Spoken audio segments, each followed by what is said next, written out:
The San Pedro River moved like a tired animal at dusk, all muscle and no mercy. It carved its way through Arizona territory, the way time carved lines into a man's face, deep and permanent. The cottonwoods along the bank stood witness to what the water remembered their roots, drinking stories nobody wanted to tell. Nayland stood alone where the river bent south toward Mexico. The light was failing, turning the water from brown to something closer to blood.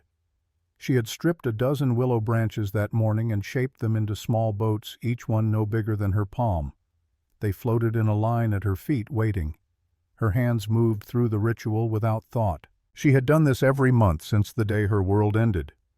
Each boat carried a name carved in Apache shallow enough that the river would erase it before the boats reached the border. Her mother's name, her aunt's, her uncle's, 3 cousins, and at the end, always at the end, the smallest boat, Kaya. She spoke in the language her mother had taught her, the one the soldiers said she shouldn't use anymore, the one they'd tried to beat out of the children they took to the boarding schools. Shima, you told me the river remembers everything. It remembers blood. It remembers the sound of children crying. It remembers the moment you stopped breathing in my arms. Her voice was steady, the way water is steady when it knows where it's going. You said if I came here and spoke your names, the water would carry them to the place where the dead wait. I don't know if that's true, but I keep coming, because if I don't, who will remember? She picked up the smallest boat. The name Kaya was almost worn smooth. Little sister, you were 7. You wore the red ribbon Shima made from the cloth the trader gave us. You laughed when the dogs chased their tails. You cried when I told you stories that were too scary. You held my hand when the thunder came. Nolan's throat closed. She pushed through it the way she pushed through everything else. And when the soldiers came, you ran to me. You thought I could save you. You thought if you just held on tight enough, nothing bad would happen. But I couldn't hold you. The bullet came from behind and you fell, and I couldn't catch you. She set the boat in the water. It spun once, caught the current, and disappeared into the gathering dark. The memory hit her the way it always did, not gentle, not asking permission. She was 16 years old again, grinding corn outside her mother's wickiup. The morning had been cold, the kind of cold that made your breath visible and your fingers ache. Kaya had been playing with a doll made of corn husks, singing to it in that high, clear voice children have before the world teaches them to be quiet. Their mother had been weaving a basket, her hands moving in patterns passed down through generations.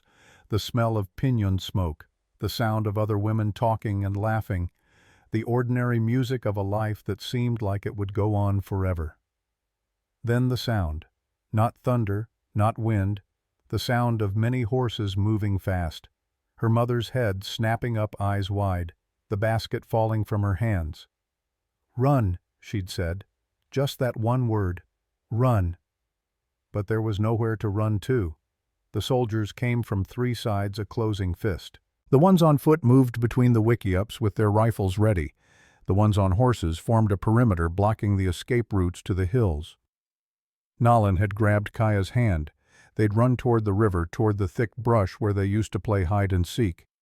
If they could just reach it, if they could just get into the water, maybe they could follow it downstream. Maybe they could disappear into the reeds, and the soldiers would miss them in the chaos. But Kaya was small and her legs were short, and Nolan kept having to slow down, kept having to pull her along, and the distance to the brush seemed to stretch like taffy longer and longer the harder they ran. Behind them the shooting started. Not scattered, not hesitant, organized, methodical, the sound of it rolling over them like thunder that wouldn't stop. Kaya stumbled. Nolan pulled her up. They were almost there, almost to the brush line, almost safe. Then a horse cut in front of them, big and dark eyes rolling white. The rider pulled hard on the reins and the horse reared and Nolan pushed Kaya to the side and the world became hooves and dust and the smell of horse sweat and gunpowder. When Nolan looked up, a soldier was staring down at her, young, maybe 20, with blue eyes that looked too bright in the dust. He had his rifle in one hand and the reins in the other, and for just a second, just 1 second, they looked at each other and Nolan saw something in his face. Recognition, maybe, or horror. or the sudden understanding that what he was doing was wrong. Then another shot cracked from somewhere behind him. Kaya jerked like she'd been pushed. She turned toward Nolan with surprise on her face, like someone had just told her something she didn't believe. Blood spread across her chest, dark and fast. Too much blood for such a small body. Nolan caught her as she fell. The soldier with the blue eyes jumped off his horse, reaching for them, shouting something. But Nolan couldn't hear him. All she could hear was Kaya trying to breathe and failing. "Nolan," her sister whispered. "It hurts. Why does it hurt?" "Shh, little one. I have you. I have you." "Where's Shima? I want Shima." "She's coming. She's coming right now. Just hold on." But even as she said it, Nolan knew it was a lie. Their mother wasn't coming. Nobody was coming. The shooting continued all around them, but it seemed distant, unimportant. The only thing that mattered was the light in Kaya's eyes and the way it was starting to dim. Kaya's hand found Nolan's face. Her fingers were so cold. "Don't cry," she said.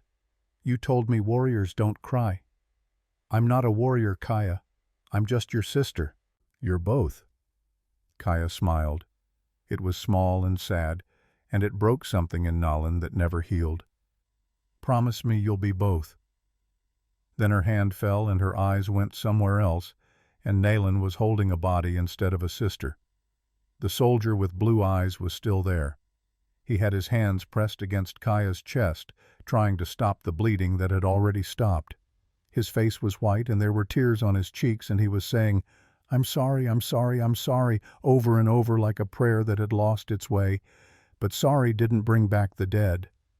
Nolan blinked, and the memory scattered like dust in wind. She was back at the river 2 years older and a lifetime harder. The boats were gone now, taken downstream to wherever the dead things go.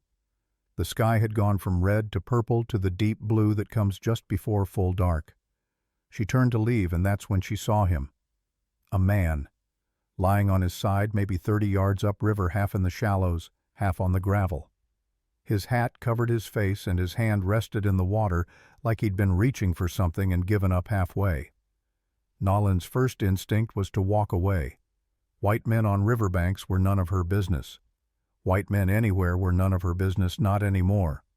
She'd learned that lesson in blood. But something stopped her. Maybe it was the way his hand trembled in the current. Maybe it was the sound of his breathing, shallow and wrong. Maybe it was just the fact that she'd spent the last 2 years watching people die, and some stubborn part of her was tired of it. She walked toward him, each step deliberate. Her hand moved to the knife at her belt. Not to use, just to have. When she got close enough, she could see the details. His clothes were worn but not ragged. His boots were good leather, the kind that cost money. His belt had a buckle that caught the last of the light, and his hat, tilted at an angle over his face, had something sewn into the inside band. Nolan crouched beside him, keeping her weight on her back foot in case she needed to move fast. She reached out and lifted the hat. The man's face was sunburned and hollow. His lips were cracked and there was dried blood at the corner of his mouth. Dehydration had carved him down to bone and determination. But that wasn't what made Nolan's breath catch. It was the insignia on his shirt collar, faded, nearly worn away, but still visible if you knew what to look for. U.S. Cavalry, 7th Regiment, the same regiment that had come to her village. Nolan's hand tightened on the knife. She could end this now. One cut. Nobody would find him for days, and when they did, they'd assume he'd died of thirst or snakebite or any of the 100 other things that killed men stupid enough to wander the territory alone. She leaned closer, studying his face, trying to remember if she'd seen it that day, trying to remember if this was one of the men who'd laughed, who'd reloaded, who'd stepped over bodies like they were nothing more than stones in a creek. The man's lips moved, a whisper barely there. Nolan had to lean in to hear it. "Kaya, I'm sorry. I'm so sorry." The world tilted. Nolan jerked back like she'd been burned. Her heart slammed against her ribs. The man kept whispering, delirious, caught in whatever dream or memory was drowning him from the inside. "Kaya, I tried. I pulled the reins. I tried to stop it. I'm sorry." I'm so sorry. The red ribbon. She had a red ribbon. God forgive me. I couldn't stop Morrison. I couldn't stop any of them." Nolan's mind raced. Kaya was not a common name. It was Apache. It meant wise child, and her mother had chosen it because Kaya had been born during a rainstorm, and the old women said rain babies were blessed with clear sight. This man knew her sister's name. He knew about the ribbon. He knew about Morrison, which meant he'd been there, which meant he'd seen, which meant he might be the soldier with the blue eyes who'd tried to stop the bleeding, the one who'd cried.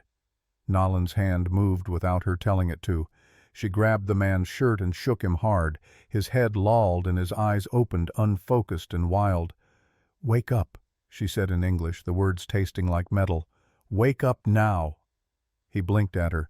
His eyes were blue, the kind of blue that looked wrong in the desert, like a piece of sky that had fallen and gotten lost. The same blue she remembered from that day. "Who?" he croaked. His voice was sandpaper on stone. "Who are you?" "The one who decides if you die slow or fast," Nolan said. She kept her voice flat, empty of everything she was feeling. "You said a name, Kaya. How do you know that name?" The man's eyes focused slightly. Recognition flickered there, followed by something that looked like fear. "Apache," he whispered. "Yes." Nolan didn't move. "And you are a soldier?" "Was." He coughed and the sound was wet and wrong. "I was. Blood does not wash away with river water." Nolan let go of his shirt and stood. The man fell back onto the gravel. "Answer me. How do you know Kaya?" The man closed his eyes. For a moment Nolan thought he'd passed out again. Then he spoke so quiet she almost missed it. "I didn't pull the trigger." "But you were there." "Yes." The word hung between them like smoke. Nolan felt something cold and sharp settle in her chest. This was the moment. This was what she'd been waiting for. Not some faceless enemy, not some distant politician who signed the orders, but a man. A real man who'd been there, who'd seen, who maybe, just maybe, could tell her why. But she needed him alive to do that. Nolan swore under her breath a mix of Apache and Spanish that would have made her mother scold her. She looked at the man again. He was dying. Another day, maybe less, and he'd be gone. Just another body for the river to remember. She made her decision. Nolan grabbed him under the arms and lifted. He was heavier than he looked, all bone and dehydrated muscle, but she'd carried heavier. She'd carried her mother's body 3 miles to bury it in ground the soldiers hadn't burned. She could carry one half-dead soldier to shade. She dragged him to the cottonwood where she kept her supplies. A bedroll, a water gourd, strips of dried venison. She propped him against the tree and forced water between his lips. He choked, sputtered, tried to push it away. "Drink," she said. "Not a request. If you die before you tell me what you know, I will be very angry. And you do not want me angry." He drank. The water went down hard and he coughed it back up, but some of it stayed. She gave him more, then more again. When the gourd was empty, she shoved a piece of venison into his hand. "Eat." "Can't." His voice was a little stronger now. Still a whisper, but with edges. "Stomach's been empty too long." "Then chew it and spit it out. Your body needs to remember how." He did as he was told. Nolan watched him with the patience of someone who'd learned early that survival was mostly just outlasting things that wanted you dead. After a while his breathing evened out. Some color returned to his face, or at least less of the color left. He looked at her properly for the first time. "Thank you," he said. Nolan laughed. It came out harsh and wrong. "Do not thank me. I did not save you. I am keeping you alive long enough to answer questions. There is a difference." "What questions?" "How you know my sister's name, why you were there when she died, and why you think saying sorry to her ghost will do anything at all." The man flinched like she'd hit him. He looked away toward the river, and Nolan saw his jaw work, like he was chewing words he didn't want to swallow. "My name's Cole," he said finally. "Cole Hart. I was with the 7th Cavalry under Captain Morrison. We were stationed at Fort Bowie in '84. In September that year, Morrison got orders to investigate reports of Apache insurgents gathering weapons near the San Carlos Reservation. There were no insurgents, Nayland said. Her voice could have cut glass. There were families, old people, children. I know, Cole's voice cracked. We knew, but Morrison, he needed a victory. Something to put in the reports, something to make him look good to the brass back east. The scouts had spotted your camp 3 days before. We watched you. We saw the cooking fires, the children playing, the women weaving. There were no weapons, no warriors, just people living their lives. He stopped, swallowed hard. Morrison called a meeting the night before the raid. He told us the camp was a staging ground for insurgents. Said women could be just as dangerous as men, that they hid weapons for their husbands and brothers. Said the children would grow up to be our enemies. He made it sound like we were stopping a war before it started. Some of the men believed him. Some of them, I think they just wanted an excuse. And you? Nolan's voice was ice. What did you want? I wanted to go home, Cole said quietly. I'd enlisted thinking I'd see the West, have an adventure, serve my country. But after 2 years of watching what we did to people who'd never done anything to us, I just wanted to go home and forget I'd ever worn this uniform. He touched the faded insignia on his collar. But I didn't speak up. I didn't refuse the order. I told myself that if I just kept my head down, just did my part without being cruel about it, that would be enough. That I could live with that. Tell me about Kaya. Cole closed his eyes. When he spoke again, his voice had changed. Softer, broken in a way that told Nolan he'd been carrying this for a long time. We came at dawn. Morrison's strategy was to surround the camp before anyone woke up, then move in fast. But someone saw us coming. Maybe a dog barked. Maybe someone was already awake. By the time we rode in, people were running. His hands trembled, and he pressed them flat against his thighs. I saw her, your sister. She was wearing a red ribbon in her hair. She was running, holding someone's hand. You, I think. I was on horseback, and my orders were to cut off the escape route to the river. So I rode forward, and my horse got in front of you, and you pushed her to the side, and I pulled the reins because I could see God. I could see she was just a child. Tears ran down Cole's face, now cutting tracks through the dust. The shot came from behind me. Morrison's rifle. He was aiming at you, I think, but you'd moved, and Kaya was there instead. She fell, and I jumped off my horse, and I tried so hard to stop the bleeding, but there was too much blood. And she looked at me and said something in Apache. I didn't understand it, but I think she was asking for you, for her mother, for someone to make it stop hurting.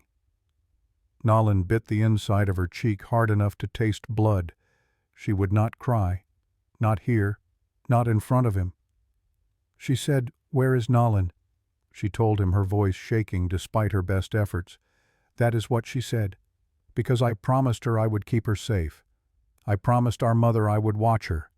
And I failed. Cole reached into his shirt with trembling fingers and pulled out something small. A piece of red cloth, faded and worn. A ribbon. I kept this. When the shooting stopped and Morrison ordered us to burn the camp, I took it. I don't know why. Maybe because I wanted to remember what I'd failed to stop. Maybe because I couldn't stand the thought of her being forgotten. Of her being nothing but a line in a report that said, "Hostile casualties." He held out the ribbon. His hand shook like a man with fever. I deserted 3 days later, left my post in the middle of the night and never looked back. I've been running ever since. Living in mining camps, working ranches, staying nowhere long enough for anyone to ask questions. And every night I dream about her face. About the way she looked at me like I could help her. Like I was supposed to be one of the good ones. Nolan stared at the ribbon. It was Kaya's. She recognized the pattern, the way their mother had folded it. She reached out slowly, her hand shaking in a way that made her angry at herself. She took it. The cloth was soft, worn thin from being carried in a pocket for 2 years. It smelled like leather and sweat and dust. Nothing like Kaya. Nothing like home. You kept this, she said, and she didn't recognize her own voice. You kept my sister's blood on a piece of cloth, and you carried it like some kind of what penance. You think this makes you a good person? You think this balances anything?" "No." Cole's voice was firm now, despite its weakness. "No, I know it doesn't. I know nothing balances it. But I couldn't just forget her. I couldn't let her be nothing but one more dead Apache child that nobody mourned. So I kept it. And I've been trying to die ever since, but I'm apparently too much of a coward to even do that right." Nolan stood abruptly. She turned away from him toward the river because if she kept looking at his face, she was going to do something she'd regret. Or something she wouldn't regret. She wasn't sure which was worse. The water kept moving. It didn't care about her sister or this man or any of it. The water just flowed and remembered and carried things away. She thought about Sheriff Cross, about the conversation they'd had 3 months ago when he'd told her Morrison was still alive, still thriving, planning to run for territorial governor. "If you want justice," the sheriff had said, "you need proof. You need someone who was there, someone the court will listen to. Your word won't be enough. I'm sorry, but it won't. You're Apache, and he's a war hero. They'll believe him over you every time." "Then I will find someone," she'd said, "who the men who followed his orders, they won't testify against him. They'd be admitting their own guilt. Then I will find someone who didn't want to follow the orders, someone with a conscience." The sheriff had looked at her with something like pity. "Good luck finding that. And even if you do, what makes you think they'll help you? What makes you think they won't just run?" Nolan had smiled. It wasn't a kind smile. "I will give them a reason not to run." And now, by some twist of fate or the river's long memory, a man who'd been there had literally fallen at her feet. She turned back to Cole. "You will not die today," she said. "Not tomorrow either. You owe a debt, Cole Hart. You owe 10 lives. What? My people have a law. If you fail to save a life, you must save others to balance it. 1 life lost requires 10 saved. That is your debt. Until you pay it, you belong to me." Cole stared at her. "You're serious. Very serious. And if I refuse—" Nolan smiled. It was not a kind smile. "Then I will kill you now and save us both the trouble. Choose." Cole looked at her for a long moment. Something shifted in his face. Resignation, maybe, or relief at finally being given something concrete to do with his guilt. "All right, 10 lives. I'll do it." "Good." Nolan picked up a length of rope from her supplies. She walked over to him and grabbed his wrist. He tensed but didn't fight as she tied the rope around it, then tied the other end to her own wrist. "This stays until I trust you," she said, "which may be never. But until I decide you go where I go. You do what I tell you. You are mine. Understand?" "Yes." "Say it." "I understand. I'm yours." Nolan pulled the rope taut, testing it. "Get up. We have a long walk ahead." Cole struggled to his feet. He swayed and Nolan caught his elbow without thinking, steadied him without meaning to. She let go quickly, angry at her own instinct. They walked as the moon rose over the hills. The desert cooled into something almost bearable. Cole stumbled often, and each time the rope pulled tight between them, reminding Nolan of what she'd bound herself to. Not just a man, not just a witness, but a living reminder of the worst day of her life. After the first mile, Cole spoke. His voice was quiet, almost lost in the sound of their boots on stone. "Can I ask you something?" "No." "Why didn't you just kill me? It would have been easier." Nolan kept walking. She didn't look at him. "Because killing you would be mercy. And you do not deserve mercy. You deserve to live with what you failed to do. You deserve to work until your hands bleed and your back breaks, and every time you close your eyes you see her face. That is justice. That's torture." "Yes." They walked on. The stars came out cold and bright. Somewhere in the distance a coyote called, and another answered. The desert was full of voices if you knew how to listen. After another mile, Cole tried again. "What happened to the others? The people from your village who survived?" Nolan's jaw tightened. 12 lived. They were taken to San Carlos Reservation, penned up like animals, given rations that are never enough and land that grows nothing. They are alive, but they are not living. I'm sorry. Your sorry means nothing. It changes nothing. She stopped walking and turned to face him. But you want to know something. Morrison wrote in his report that your village was hiding weapons, that you were harboring insurgents, that the women fired on soldiers first. Every word was a lie, but it is what the newspapers printed. It is what the army tells itself. It is why Morrison got promoted instead of court-martialed. Cole's face went pale in the moonlight. He's still in the army. He is a colonel now, stationed at Fort Grant, and he is planning to run for territorial governor next year. Governor. Cole's voice was hollow. He murdered women and children, and now he's going to run Arizona. Yes, unless someone stops him. Understanding dawned in Cole's eyes. That's why you kept me alive. Not for your 10 lives debt. Not really. You need me to testify against him. Nayland met his gaze. She didn't blink. I kept you alive because you said my sister's name and I needed to know why. Everything else I will decide later. But even as she said it, she knew it was a lie. Or maybe not a lie exactly. Maybe just not the whole truth. The whole truth was that she'd been planning this for months. Ever since the sheriff had told her Morrison was alive, was thriving, was building a career on the bodies of her people. She'd been watching, waiting, trying to figure out how to make a case that anyone would listen to. Because her word meant nothing. The word of 12 Apache survivors meant nothing. But the word of a white soldier who'd been there, who could describe what happened, who had evidence that might mean something. She just hadn't expected him to fall at her feet half dead by a river. They reached Redemption Crossing as the moon climbed toward its peak. The town was small, just one main street with buildings on either side pretending to be more permanent than they were. Most windows were dark now. A few lanterns still burned, painting yellow squares on the dust. A dog barked once somewhere, then went quiet. Nayland led Cole toward the edge of town where the buildings thinned out.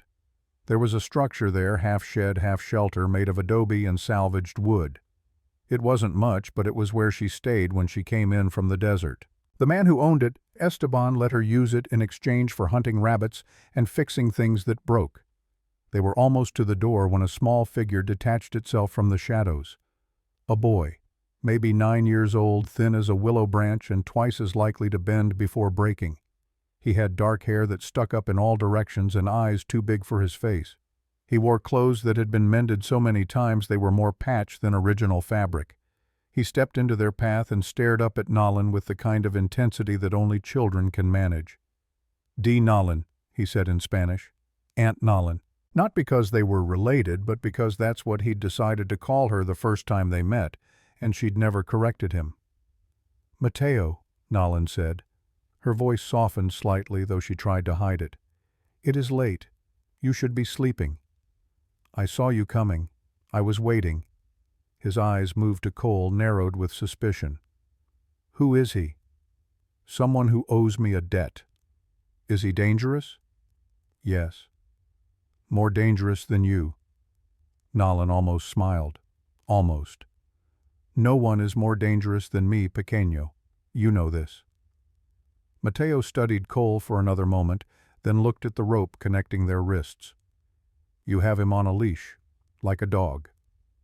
"Like a dog who might bite," Nayland agreed. Cole cleared his throat. "I'm Cole, and I'm not dangerous.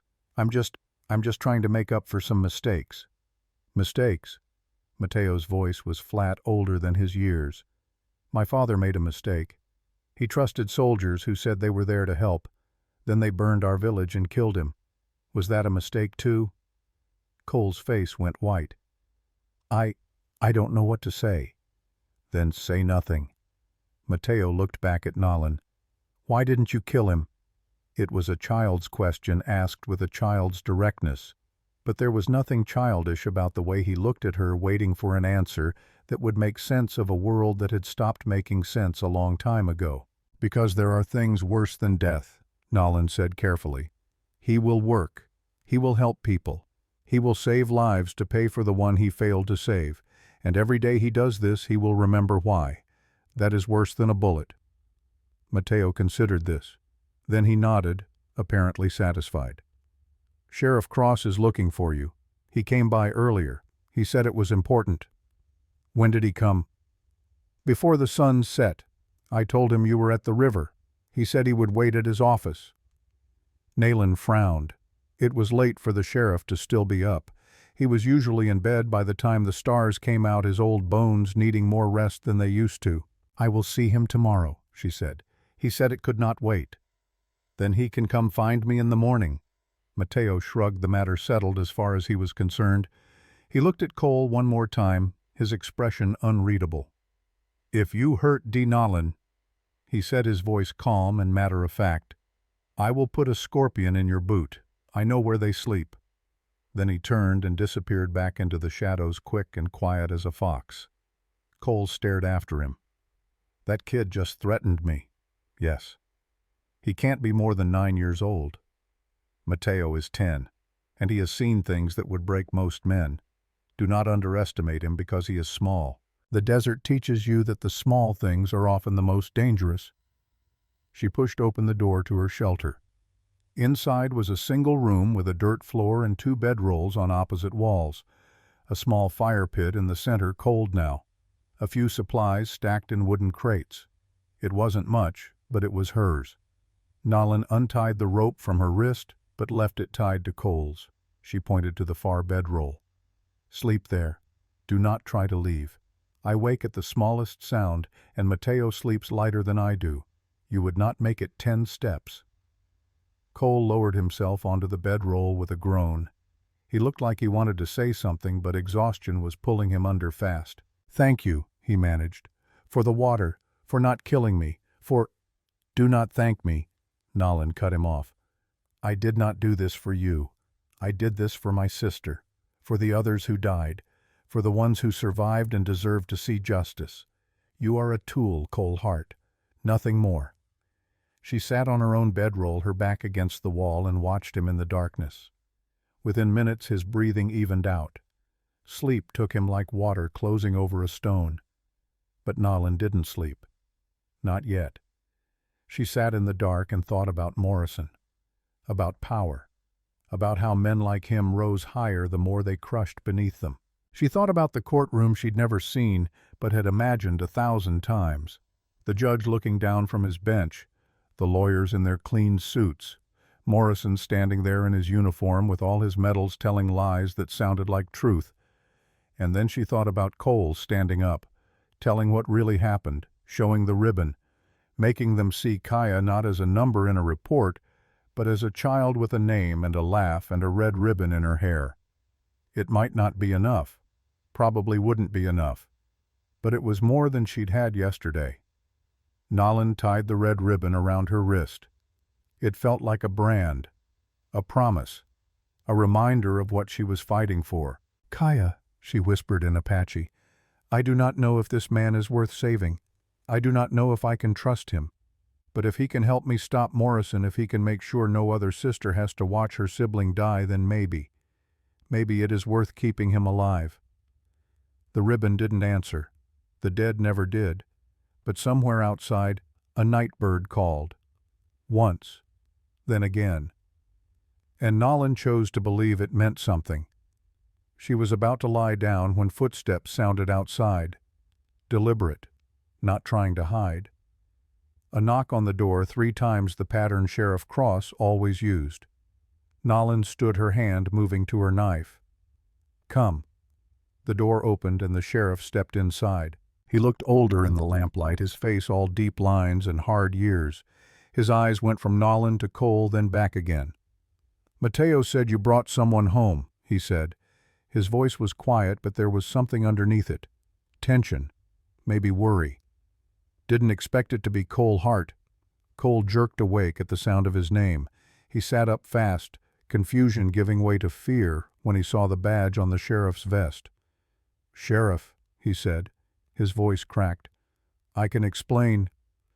"You're a deserter," Sheriff Cross said. "Not an accusation, just a fact. Been looking for you for 2 years. Army's got a price on your head." "I know." Cole's hand shook. I know, but I couldn't stay after what we did, what Morrison ordered us to do. Morrison. The sheriff's jaw tightened. That's what I came to talk to Nolan about. He looked at her. But I see you already know. I know he murdered my family, Nayland said. I know he lied in his reports. I know he is still alive and free and planning to run for governor. And I know Cole Hart was there and can testify to what really happened. Sheriff Cross was quiet for a long moment. Then he sighed, the sound of a man who'd seen this story before and knew how it ended. You think you can take him down, he said. You think if you get Hart to testify you can bring Morrison to justice? Yes. And you think the courts will listen to an Apache woman and a deserter over a decorated colonel? I think the truth is the truth no matter who speaks it. The sheriff smiled, but there was no humor in it. You're young. You still believe truth matters. I'm old. I know it doesn't, not when power's involved. He walked over to the cold fire pit and stared down at it like he was seeing something else. But I also know Morrison needs to be stopped. And maybe, just maybe, if we're smart about this, if we're careful, we might have a chance. A small one, but a chance. Nayland felt something tight in her chest loosen slightly. You will help us. I'll help you, Sheriff Cross corrected. Hart's still a deserter. By law, I should arrest him right now. But, he looked at Cole. But I was at your village 3 days after the raid. I saw what Morrison did. I read his report, and I knew every word was a lie.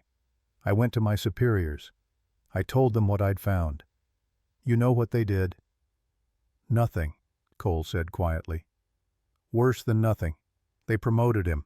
Told me to keep my mouth shut or I'd lose my job. So I quit. Came out here. Took this badge in this nowhere town where nobody asks questions, and I don't have to look at myself in the mirror and pretend I'm one of the good ones. He turned back to Nolan. So yes, I'll help. But you need to know what you're up against. Morrison's not just a soldier anymore. He's got money. He's got connections. He's got lawyers who could argue the sun sets in the east and make people believe it. And he's got something else. Something that makes him very dangerous. What? Nolan asked. He knows there were survivors. He knows there are people who could contradict his story, and he's been quietly making sure those people disappear. The room went cold. What do you mean, disappear? Nolan's voice was barely above a whisper. I mean accidents. Illness. One of the survivors from your village died 6 months ago. Rattlesnake bite, the report said. Another died 3 months back. Fell off a horse. 2 more just vanished. Left the reservation and nobody's seen them since. He let that sink in. Morrison's cleaning up loose ends, making sure that when he runs for governor there's nobody left to challenge his story. And when he finds out Hart's alive, when he finds out you're planning to testify, he'll come for both of you. And he won't send soldiers. He'll send men who know how to make deaths look natural. Cole had gone pale. Then what do we do? We move fast, the sheriff said. We gather evidence. We build a case so strong that even Morrison's lawyers can't tear it down. And we do it before he knows we're coming. He looked at Nolan.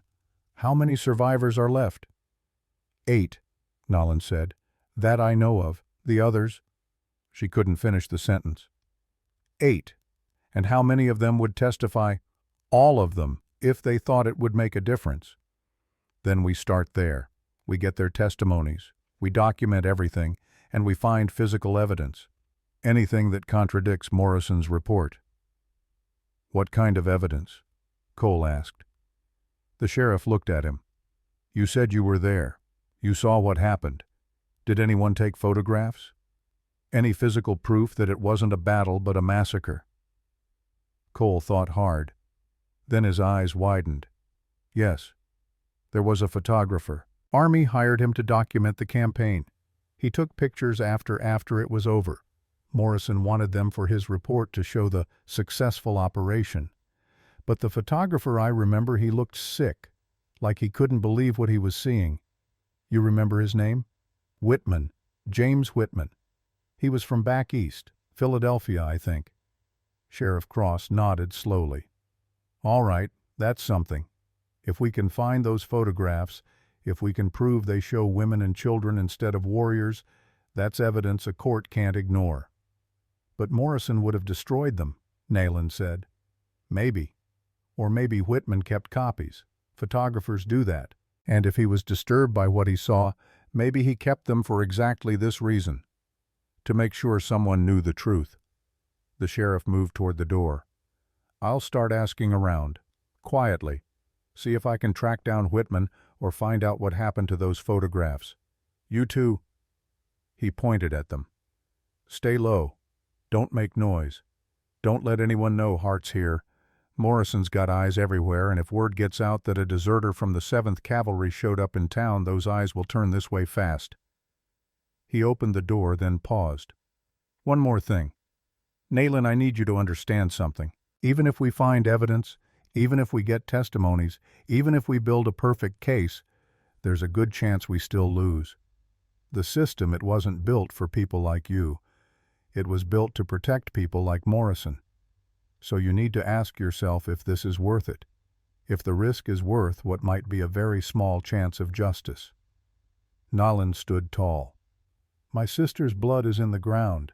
My mother's bones are scattered because we could not bury her properly. 8 people live in fear waiting for Morrison's men to come for them. Yes, Sheriff, it is worth it, whatever the cost. Sheriff Cross looked at her for a long moment. Then he nodded. All right then. We do this. But we do it smart. And we do it fast. He left, closing the door behind him. The sound of his boots faded into the night. Nayland and Cole sat in silence. The weight of what they were attempting pressed down on the room like a physical thing.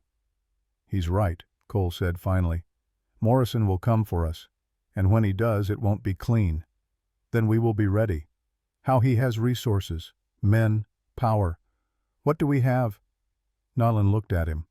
We have the truth, and we have each other whether we like it or not. She lay down on her bedroll, still watching him. Sleep. Tomorrow we start working on your debt, and tomorrow we start planning how to take down a man who thinks he's untouchable. Cole nodded slowly. He lay back down the rope between them, stretching across the dirt floor. But neither of them slept well, because they both knew the same thing. They'd just declared war on a man who'd already proven he was willing to kill to protect his secrets. And in a war like that, the first casualty was always the people who stood in the way. The night deepened. Outside, Mateo sat on a barrel near the sheriff's office, watching the shadows. He'd heard everything. His ears were sharp, and the sheriff's voice carried. He thought about the soldier on the leash, about Nayland's sister, about his own father burned alive while trying to protect their home. Then he thought about Morrison. The name meant nothing to him before tonight, but now it would mean everything. Mateo stood and walked back to the corner where he slept, curled up in a nest of stolen blankets behind the cantina. Before he closed his eyes, he whispered a prayer his father had taught him, a prayer for protection against evil men, and a prayer for the strength to see those men fall. 3 months passed like water through cupped hands, fast enough to notice, slow enough to change things. Cole Hart learned what it meant to be owned by someone else's grief. Every morning Nayland woke him before dawn with a kick to his boot. Every morning she untied the rope from the post where she'd secured it overnight and retied it to her own wrist. Every morning they walked into town together, connected by hemp and something heavier than hemp, and she put him to work. The first life he saved was barely a life at all, a drunk miner who'd passed out on the railroad tracks with a freight train bearing down. Cole had grabbed the man by his collar and hauled him clear with seconds to spare. The miner had cursed him for interrupting his sleep. Nayland had marked a notch in a piece of wood she kept in her pocket. 1, she'd said, 9 more. The second life was a child who'd fallen through the ice on a stock pond in January. Cole had gone in after her, the cold hitting his chest like a fist, and pulled her out blue-lipped but breathing. The girl's mother had cried and tried to give him money. He'd refused. Nayland had marked another notch. 2. The third was an old woman whose house had caught fire from a tipped lantern. Cole had run inside while the flames ate the walls and carried her out over his shoulder. His hands blistered and his lungs filled with smoke, but she lived. Nayland marked the wood. 3. By the time spring came to the territory, Cole had 7 notches. 7 lives pulled back from the edge. And something strange had happened in the saving of them. The rope between him and Nalin had stopped feeling like a leash and started feeling like something else. Something neither of them had words for yet. They still didn't talk much. Nalin kept her distance, kept her anger, kept the walls high around whatever she felt. But sometimes when Cole pulled someone from danger, he'd catch her watching him with an expression that wasn't quite hate anymore. Wasn't quite forgiveness either. But something in between. Something like the moment before rain when the air changes and you know the drought might finally break. The town had changed too. At first people had stared at the tall Apache woman, and her prisoner whispered behind hands, pulled their children close when Nalin walked by. But after Cole saved the little girl from the ice, after he carried the old woman from the fire, after he worked alongside the men rebuilding the livery that had collapsed in a windstorm, the whispers changed. Not everyone. There were still those who spat when Nalin passed. Still those who called her savage under their breath. Still those who looked at Cole like he'd betrayed his own kind by serving her. But others had started nodding, started saying good morning, started treating them like people instead of problems. Mateo had attached himself to them like a burr. The boy showed up every morning, waiting outside Nalin's shelter with his 2 big eyes and his patched clothes. He followed them through town, running errands, fetching water, making himself useful in the way children do when they're terrified of being sent away. At night he'd sit with them while they ate whatever Nalin had hunted or Cole had earned doing odd jobs. He'd ask Cole questions about the army, about Morrison, about what it was like to be a soldier. And Cole would answer honestly, not sparing the ugly parts, because he'd decided lies were what had gotten him here in the first place. "Why did you join the cavalry?" Mateo asked one evening. They were sitting outside Nalin's shelter watching the sun bleed out over the hills. "Because I was young and stupid," Cole said. "I thought it would be adventure. I thought I'd see the frontier, maybe fight some outlaws, come home with stories. My father had been in the army during the Mexican War. He made it sound, I don't know, noble. Was it noble? No. It was mostly boredom and bad food and taking orders from men who enjoyed hurting people." Mateo chewed on this. "Did you enjoy it? The hurting?" "No." Cole looked at the boy. "No, I hated it. But I did it anyway. That's what I have to live with. Not that I enjoyed it, but that I did it even though I knew it was wrong." "Why?" "Because I was scared. Scared of being punished. Scared of being called a coward. Scared of standing alone against all those other men who seemed so sure we were doing the right thing." He paused. "Fear makes you do terrible things, pequeño. Remember that." Mateo nodded seriously, filing the information away. Then he looked at Nalin, who was skinning a rabbit with quick, efficient movements. "Nalin, do you still hate him?" Nalin's hands didn't stop moving. "Hate is a big word. It takes energy to hate someone every day. I am saving my energy for other things." "But you don't forgive him?" "No." "Will you ever—" Nalin set down her knife. She looked at Mateo with something gentle in her eyes, something she only ever showed the boy. "I do not know.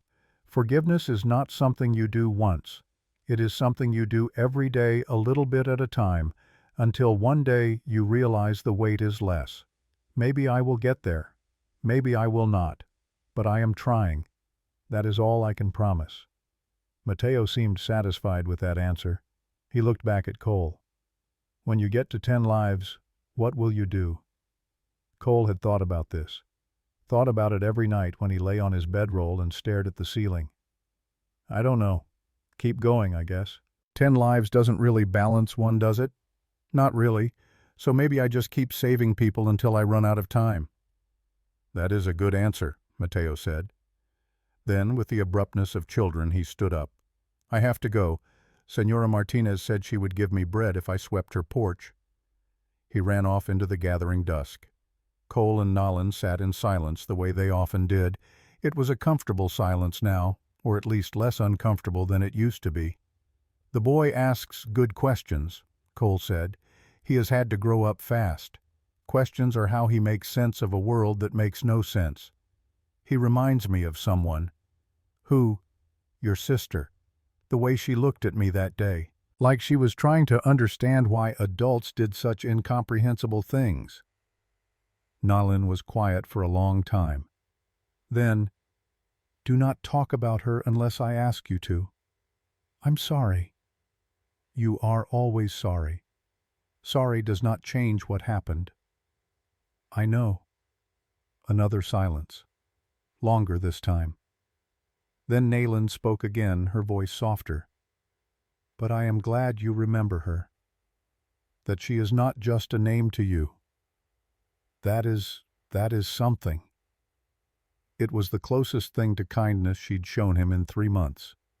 Cole felt something crack in his chest, something that had been frozen since the day he pulled the reins on his horse and watched a child fall.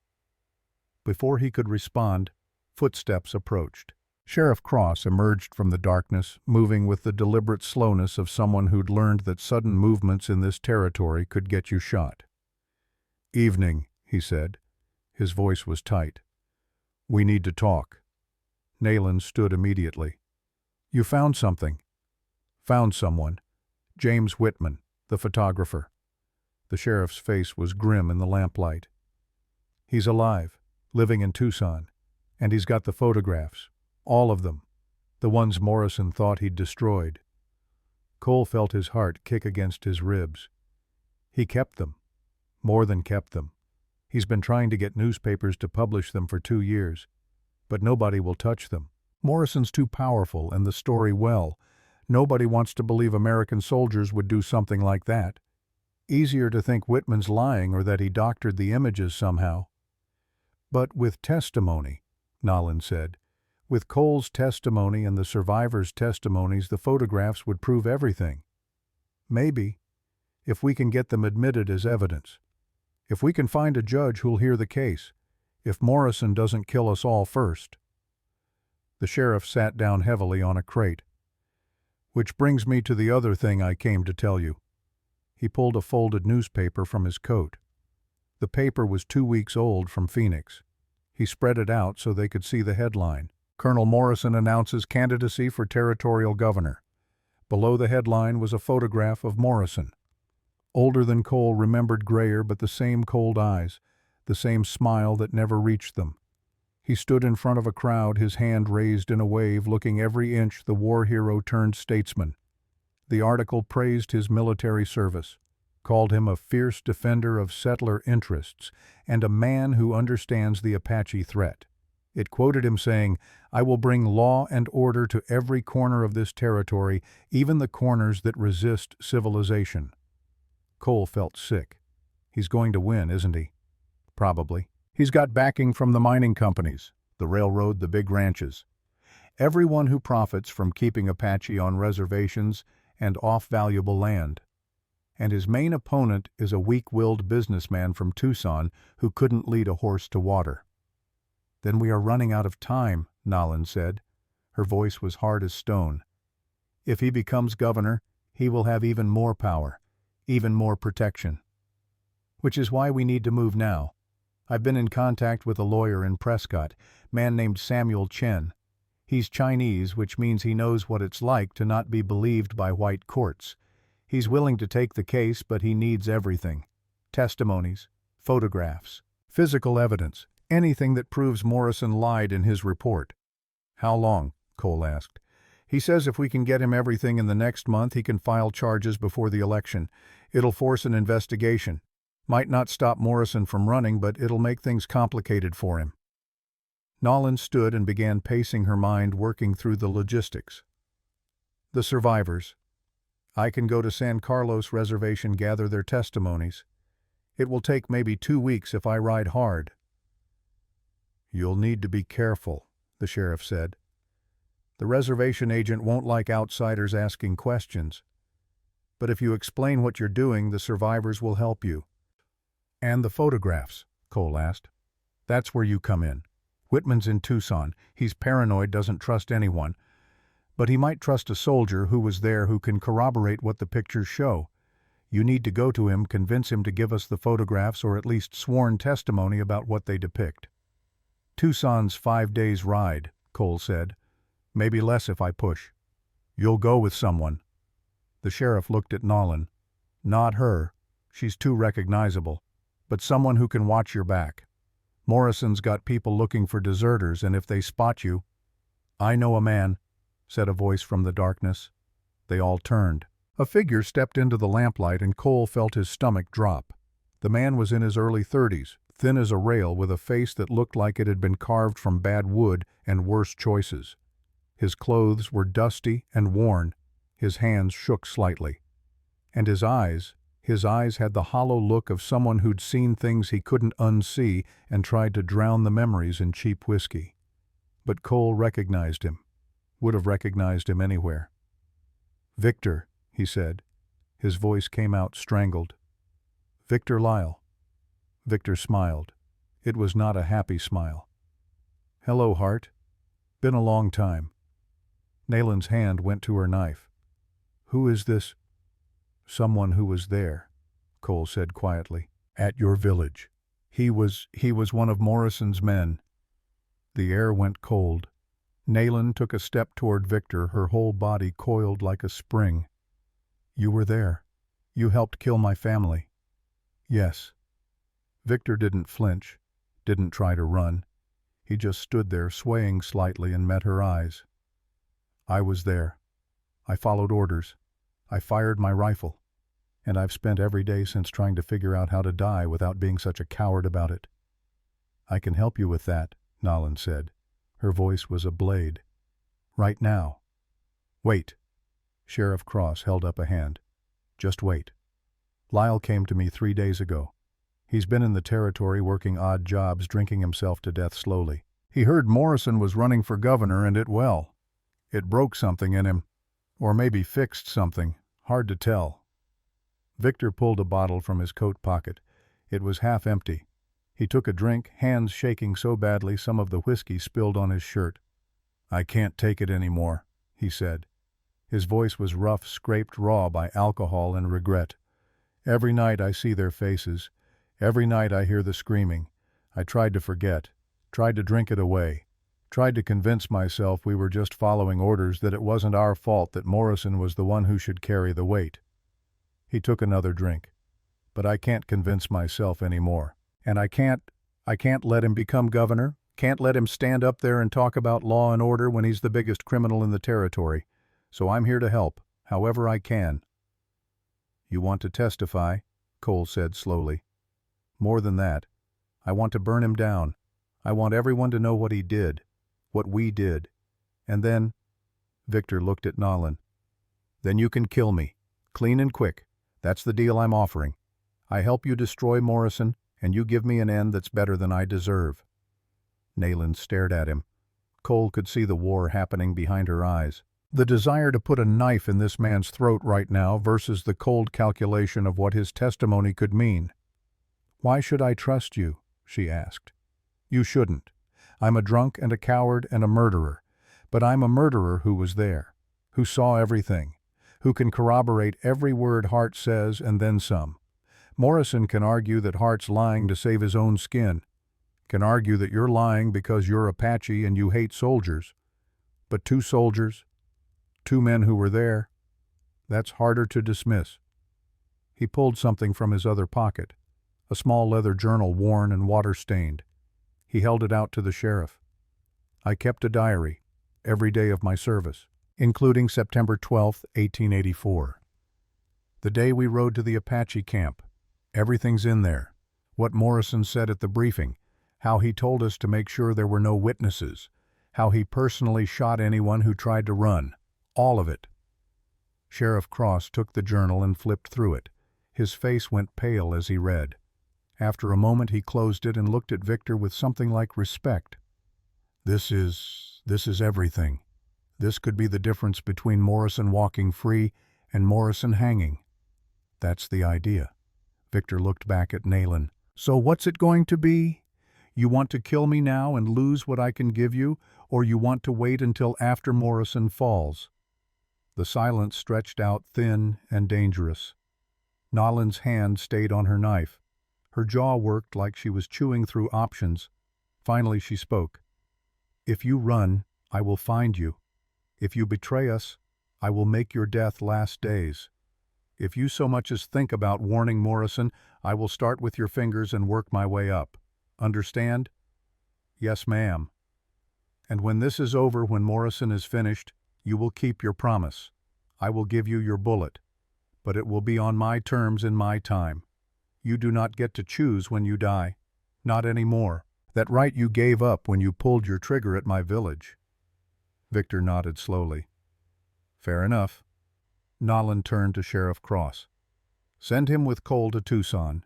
2 soldiers can protect each other better than 1, and if Victor tries anything, Cole can handle him. Can you—" the sheriff looked at Cole. "Can you trust him enough to turn your back on him?" Cole studied Victor. The man looked like he'd been hollowed out and filled with regret and bad whiskey. But underneath that, Cole could see something else, something desperate and real, the look of a man who'd finally found a purpose after years of drifting. "I can trust him as far as Tucson and back," Cole said. "After that, we'll see." "Good enough." The sheriff stood. "You 2 leave tomorrow. Take the old mining road, stay off the main routes. If anyone asks, you're prospectors looking for silver. Keep your heads down and get those photographs." He looked at Nolan. "You head to San Carlos after Cole leaves. Gather the testimonies. I'll write you a letter of introduction for the reservation agent." Nolan nodded. "I will go alone. It is better that way." The sheriff didn't argue. He looked at Cole. Her expression was unreadable. "Do not die in Tucson. You still owe me 3 lives." "I'll do my best."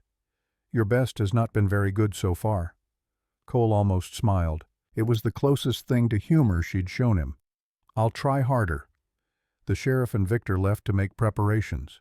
Nolan and Cole stood in the darkness outside her shelter, the rope still connecting their wrists, even though they both knew Cole could have run any time in the last month and hadn't. "I should untie you," Nayland said. "For the journey. You cannot go to Tucson on a leash." "Probably not." But neither of them moved to untie the rope. It had become something more than a restraint. It was a reminder, a promise, a thin line of trust they'd built, one saved life at a time. Finally, Nayland reached down and began working the knot. Her fingers brushed Cole's wrist and he felt something electric pass between them. Not attraction exactly, or maybe attraction, but not the simple kind. Something more complicated, something built on shared purpose and mutual damage and the strange intimacy that comes from being bound together by grief. The rope fell away. Cole's wrist looked pale where it had been the skin marked by 3 months of wear. "Thank you," he said, "for keeping me alive, for giving me a purpose, for letting me try to make this right." "You cannot make it right," Nayland said, "but you can make it less wrong. That is something." She turned to go inside, then stopped. "Cole, when you get to Tucson, when you see those photographs, it will be hard. Seeing what you were part of, seeing it captured forever in images. Do not let it break you. We need you whole enough to testify." "I'll manage." "Will you?" She looked at him, really looked at him. "Because I have watched you these 3 months.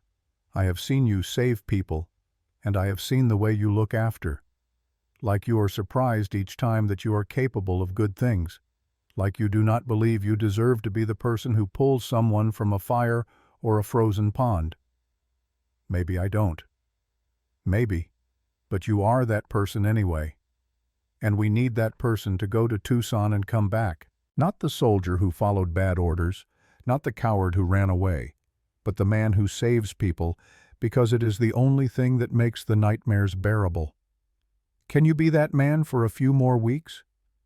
Cole felt something in his chest break open.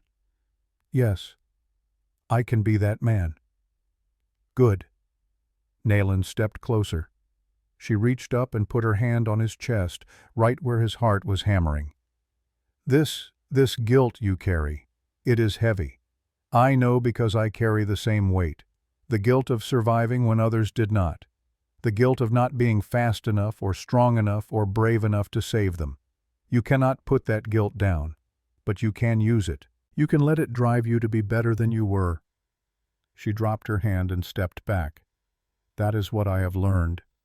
That is what I am trying to teach Mateo. and that is what I hope you understand before this is over." Then she went inside, leaving Cole standing in the darkness with his freed wrist and his heart beating too fast, and the weight of her words settling into his bones like truth. He slept badly that night, dreaming of photographs that captured moments of horror in perfect clarity.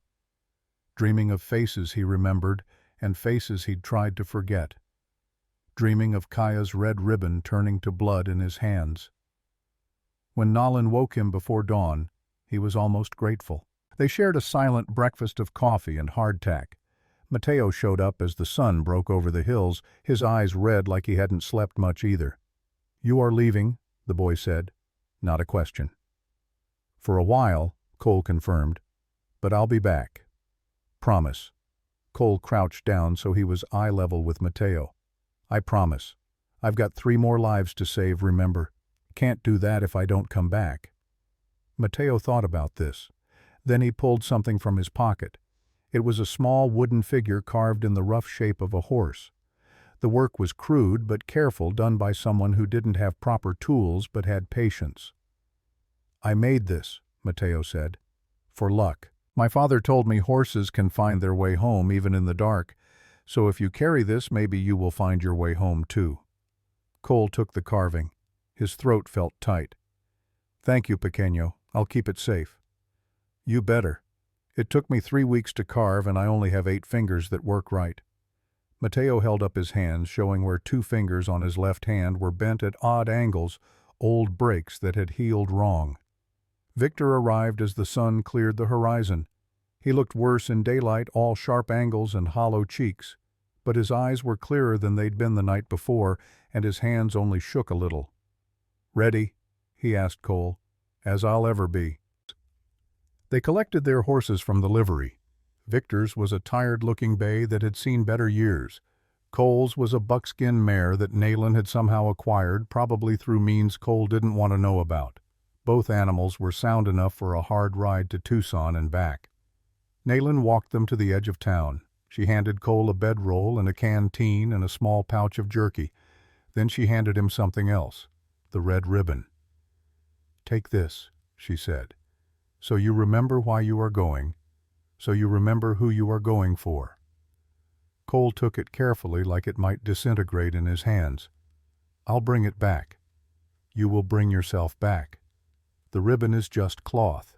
You are the one who matters now." It was the kindest thing she'd ever said to him. Cole wanted to say something back, something that would match the weight of the moment, but Victor was already mounting his horse, and the moment passed.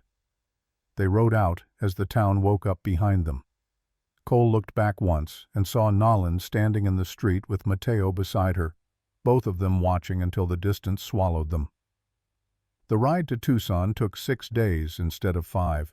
They had to avoid the main roads, stick to game trails and mining paths that wound through country too rough for most travelers. The land was all rock and scrub dotted with saguaro cacti that stood like silent witnesses to their passage. They didn't talk much the first 2 days. The silence between them was different from the silence Cole had learned with Nayland. That silence had been a kind of peace, an understanding reached through shared purpose. This silence was heavier, full of things neither man wanted to say. On the 3rd night, camped in a canyon with a small fire burning down to coals, Victor finally spoke. "I need you to know something," he said.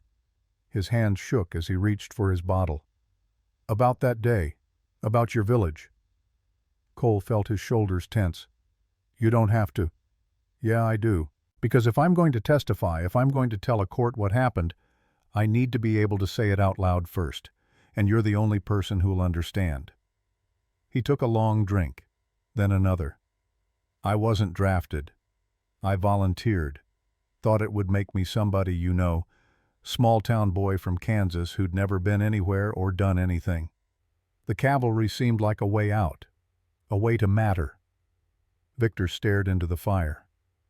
"Morrison was my commanding officer from the start. I thought he was a hero. He had medals, commendations. He talked about duty and honor and protecting civilization from savagery. Made it sound noble. Made us feel like we were the good ones. And then And then I started seeing what duty and honor meant to him. We'd ride into camps and Morrison would smile. Actually smile. Like he was enjoying it. He'd pick out the ones who looked like they might run and he'd shoot them first. Not because they were dangerous, but because he liked how it felt to be feared. Victor's voice cracked. At your village, he told us the night before that we were hitting a weapons cache. Said it was a legitimate military target. But when we got there at dawn, I saw the truth. I saw women grinding corn, old men sitting by fires, kids playing with dogs, and Morrison saw it too. He just didn't care. Cole waited. The fire popped and sparked. He gave the order anyway. Said we'd committed to the operation and couldn't back out now. Said if we let them live, they'd report us, and we'd all be court-martialed for attacking civilians. So our choice was to follow through or to hang for what we'd already done by showing up. That's not a choice, Cole said quietly. No. But I pretended it was. I told myself I was just following orders. I told myself Morrison was the one responsible, not me. I told myself a lot of things. Victor looked at Cole. You tried to stop it. When that girl fell, you jumped off your horse. You tried to save her. I saw that. I failed. But you tried.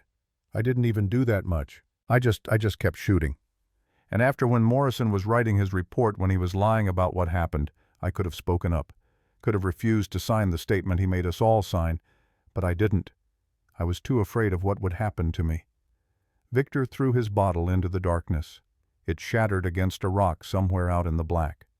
So yeah, I'm a coward and a murderer. But I'm done being those things, even if it kills me. Especially if it kills me. Cole didn't know what to say to that. Didn't know if there were words that could make any of this better or easier or less heavy. So he just nodded and added another stick to the fire. They reached Tucson on the evening of the 6th day. The city sprawled across the desert like someone had spilled it and decided to just leave it there. Adobe buildings mixed with newer wooden structures. The railroad had reached Tucson 2 years earlier, and the place had that frantic, temporary feel of a town growing faster than it knew how to handle. They found a cheap boarding house on the edge of town and left their horses at a livery. The room they rented had 2 narrow beds and wallpaper that was peeling in long, sad strips. But it was private, and the door had a lock that worked. That was enough. Whitman lives in the photography district, Victor said, consulting a piece of paper the sheriff had given him. Near the old Spanish mission. We should go at night when there's less chance of being seen. Agreed. Morrison's people could be watching him. Almost certainly are, which means we need to be smart about this. They waited until full dark, then made their way through streets that smelled like horses and dust and the cooking fires of 100 different households. The photography district was quieter, the buildings here nicer, catering to the wealthy settlers who wanted portraits to send back east. Whitman's studio was at the end of a narrow street. The sign above the door said J. Whitman Fine Photography, in letters that had once been gold but were now mostly gone. The windows were dark. Cole knocked. No answer. He knocked again, harder. A voice came from inside, thin and suspicious. We're closed. Come back tomorrow. Mr. Whitman, we're here about the photographs, the ones from September 1884. Silence. Then the sound of locks turning. The door opened a crack and a face peered out, middle-aged, balding, with eyes that looked hunted. Who sent you? Whitman asked. His voice shook. Sheriff Cross from Redemption Crossing. And, Cole hesitated, and our own consciences. We were there, Mr. Whitman, at the Apache camp. We know what you photographed, and we're trying to bring Colonel Morrison to justice. Whitman's eyes went wide. You're soldiers. We're soldiers, Victor said. Now we're just men trying to make something right. Whitman stared at them for a long moment. Then he opened the door wider. Get inside, quickly, before someone sees you. They stepped into darkness. Whitman locked the door behind them through multiple bolts, then lit a lamp with shaking hands. The studio was cluttered with equipment, tripods and cameras and chemical baths. But in the back, Cole could see a living space. A cot, a small stove, stacks of newspapers and legal documents. You've been living here, Cole said. I can't go home. Morrison's people, they came to my house in Philadelphia, threatened my family, told me if I ever tried to publish those photographs, if I ever spoke about what I saw, they'd make sure my wife and children disappeared. So I came out here, left everything behind. I figured if I was far enough away, they'd forget about me." "But you kept the photographs," Victor said. "Of course I kept them. They're proof. They're truth. And truth—" Whitman laughed a bitter sound. "Truth is supposed to matter, isn't it? That's what we tell ourselves. That's the lie we need to believe to get through the day." He walked to a cabinet in the corner and pulled out a leather portfolio. His hands shook as he opened it. "I've spent 2 years trying to get someone to care about these, sent them to newspapers, magazines, government officials. You know what happened? Nothing. The newspapers said the images were too disturbing to print. The magazines said it wasn't in the public interest. The government officials, they just disappeared my letters. Morrison's too well connected, too valuable to the people who run things out here." He spread the photographs across a table. Cole forced himself to look. They were worse than his nightmares, worse than his memories, because memories could be softened by time, blurred by guilt and wishful thinking. But photographs didn't lie. They showed exactly what had happened. Bodies. So many bodies. Women and children and old men scattered across the ground like broken dolls. Wickiups burning. A child's doll in the foreground, perfect and pristine against the horror behind it. And in one photograph, Morrison himself, standing over a body, smiling. Cole felt his stomach heave. He turned away, pressing his hand against his mouth. Victor wasn't doing much better. He'd gone pale and was gripping the edge of the table like it was the only thing keeping him upright. "This is what I photographed," Whitman said quietly. "This is what Morrison wanted documented. He was proud of it. He thought this would make him look strong. It wasn't until later, when the Army realized how bad this looked, that they told me to destroy the images." "But you didn't," Cole managed. "I made copies first, hid them, because I knew that someday someone would need proof. Someone would need to see what really happened." Whitman looked at them. "Are you those someone?" "Yes," Victor said. His voice was rough. "We're building a case against Morrison. We have testimonies, survivors, a journal, but we need these photographs. They're the only thing that proves beyond doubt what kind of man he really is." Whitman was quiet for a long time. Then he carefully gathered the photographs back into the portfolio. "If I give you these, if they become part of a trial, Morrison will know I kept them. He'll come for me, for my family." "The sheriff can protect you," Cole said. "Once charges are filed, once this becomes official, Morrison won't be able to silence you without making himself look guilty. You don't know him like I do. He's not bound by logic or self-preservation. He's bound by ego, and you're threatening to destroy that ego. He'll lash out. He'll hurt anyone he thinks betrayed him."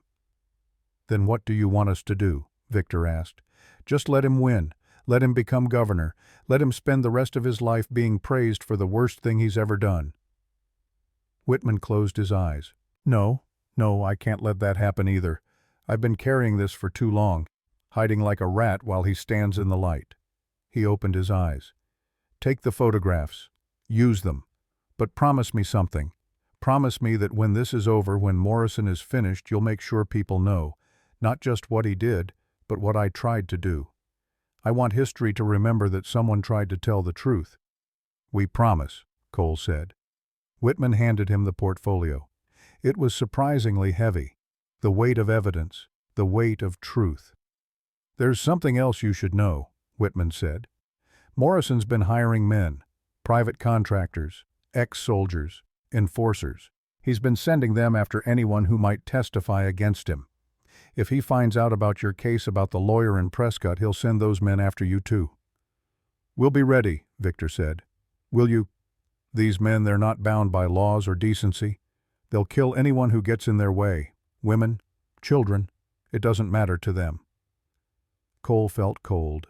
He thought about Nolan, about Mateo, about all the survivors at San Carlos Reservation who were probably already being watched. "Then we move fast," he said. "We get this evidence to the lawyer before Morrison knows what's happening. We file charges and make everything public before he can stop us. And if that doesn't work, then we fight, because that's all we have left."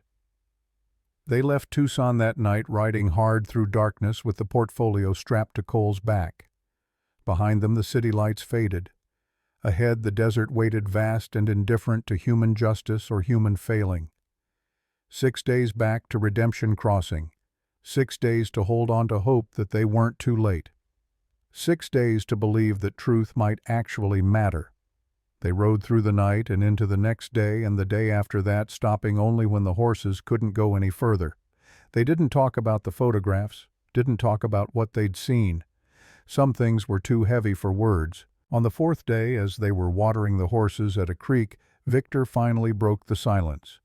"When this is over," he said, "when we've testified and Morrison's finished and Nayland gives me that bullet she promised, I want you to know I'm glad it ended this way, glad I got to do something right before I cashed out." "Victor." "No, listen. I've spent 2 years waiting to die. Trying to die without having the guts to pull the trigger myself. But this feels different. This feels like dying might actually mean something, like maybe the last thing I do might balance out some of the first things I did." Cole didn't know what to say to that, so he just nodded, and they rode on, carrying their evidence and their guilt and their small, fragile hope toward whatever ending waited for them in Redemption Crossing. They saw the smoke before they reached Redemption Crossing. Black columns rising against the afternoon sky, thick and wrong. Not cooking fires, not forge smoke. The kind of smoke that came from buildings burning, from lives ending. Cole kicked his horse into a gallop without thinking. Victor followed both of them, racing toward the smoke with their hearts hammering and their minds refusing to accept what they already knew. Morrison had moved first. The town came into view, and Cole's stomach dropped. 3 buildings were burning. The Mercantile, the boarding house where traveling workers stayed, and at the edge of town, barely visible through the smoke, Nayland's shelter. Bodies in the street. Not many. 4, maybe 5. Men Cole recognized from the saloon.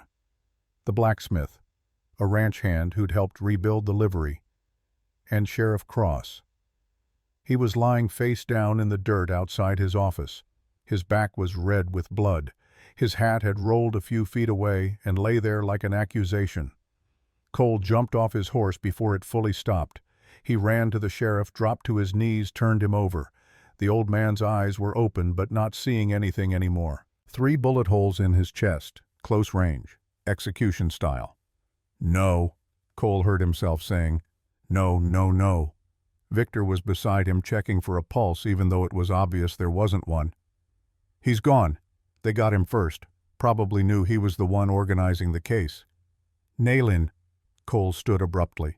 "Mateo, where are they?" "I don't know, but we need to be careful. Morrison's men might still be here." They moved through the smoke with their guns drawn. People were emerging from buildings now, coughing, crying, shouting for loved ones. A woman ran past carrying a child. A man with blood on his face stumbled out of the saloon. Cole grabbed him. "What happened? Who did this?" The man's eyes were wide with shock. "Men. Maybe 8 of them. Came in shooting. Said they were looking for the Apache woman and anyone helping her. Sheriff tried to stop them. They shot him down like a dog. Then they started burning buildings trying to flush her out." "Did they find her?" "I don't know. I hid. I'm sorry, I just hid." Cole let him go. He ran toward Nayland's shelter. The building was fully engulfed now, flames eating through the adobe and wood like hunger given form. The heat was intense, pushing him back. "Nayland," he shouted. "Mateo." No answer. Just the roar of fire and the crack of burning timber. Victor grabbed his arm. "They're not in there. Look." He pointed to the ground. Footprints, multiple sets, leading away from the building toward the river. They followed the tracks. Cole's mind was spinning through scenarios, each worse than the last. Morrison's men had come looking for witnesses. They'd killed the sheriff, burned buildings. If they'd caught Nayland, if they'd caught Mateo. The tracks led to the cottonwood grove by the river, and there, hidden in the thick brush, they found them. Mateo, huddled behind a fallen log, his face streaked with tears and soot. His hands were pressed over his mouth, trying to stay quiet. When he saw Cole, he made a sound like a wounded animal and ran to him. Cole caught him, held him. "It's okay. I'm here. You're safe." "They came for Nolan," Mateo sobbed. "They came with guns and fire, and they said they were going to kill everyone who helped her." "Where is she?" Mateo pulled back, his face twisted with anguish. "She told me to hide. She told me to run to the river and hide and not come out no matter what I heard. But I heard—" He couldn't finish. His small body shook with sobs. "Mateo." Cole forced his voice to stay calm. "I need you to tell me. Where is Nayland?" "They took her. The men.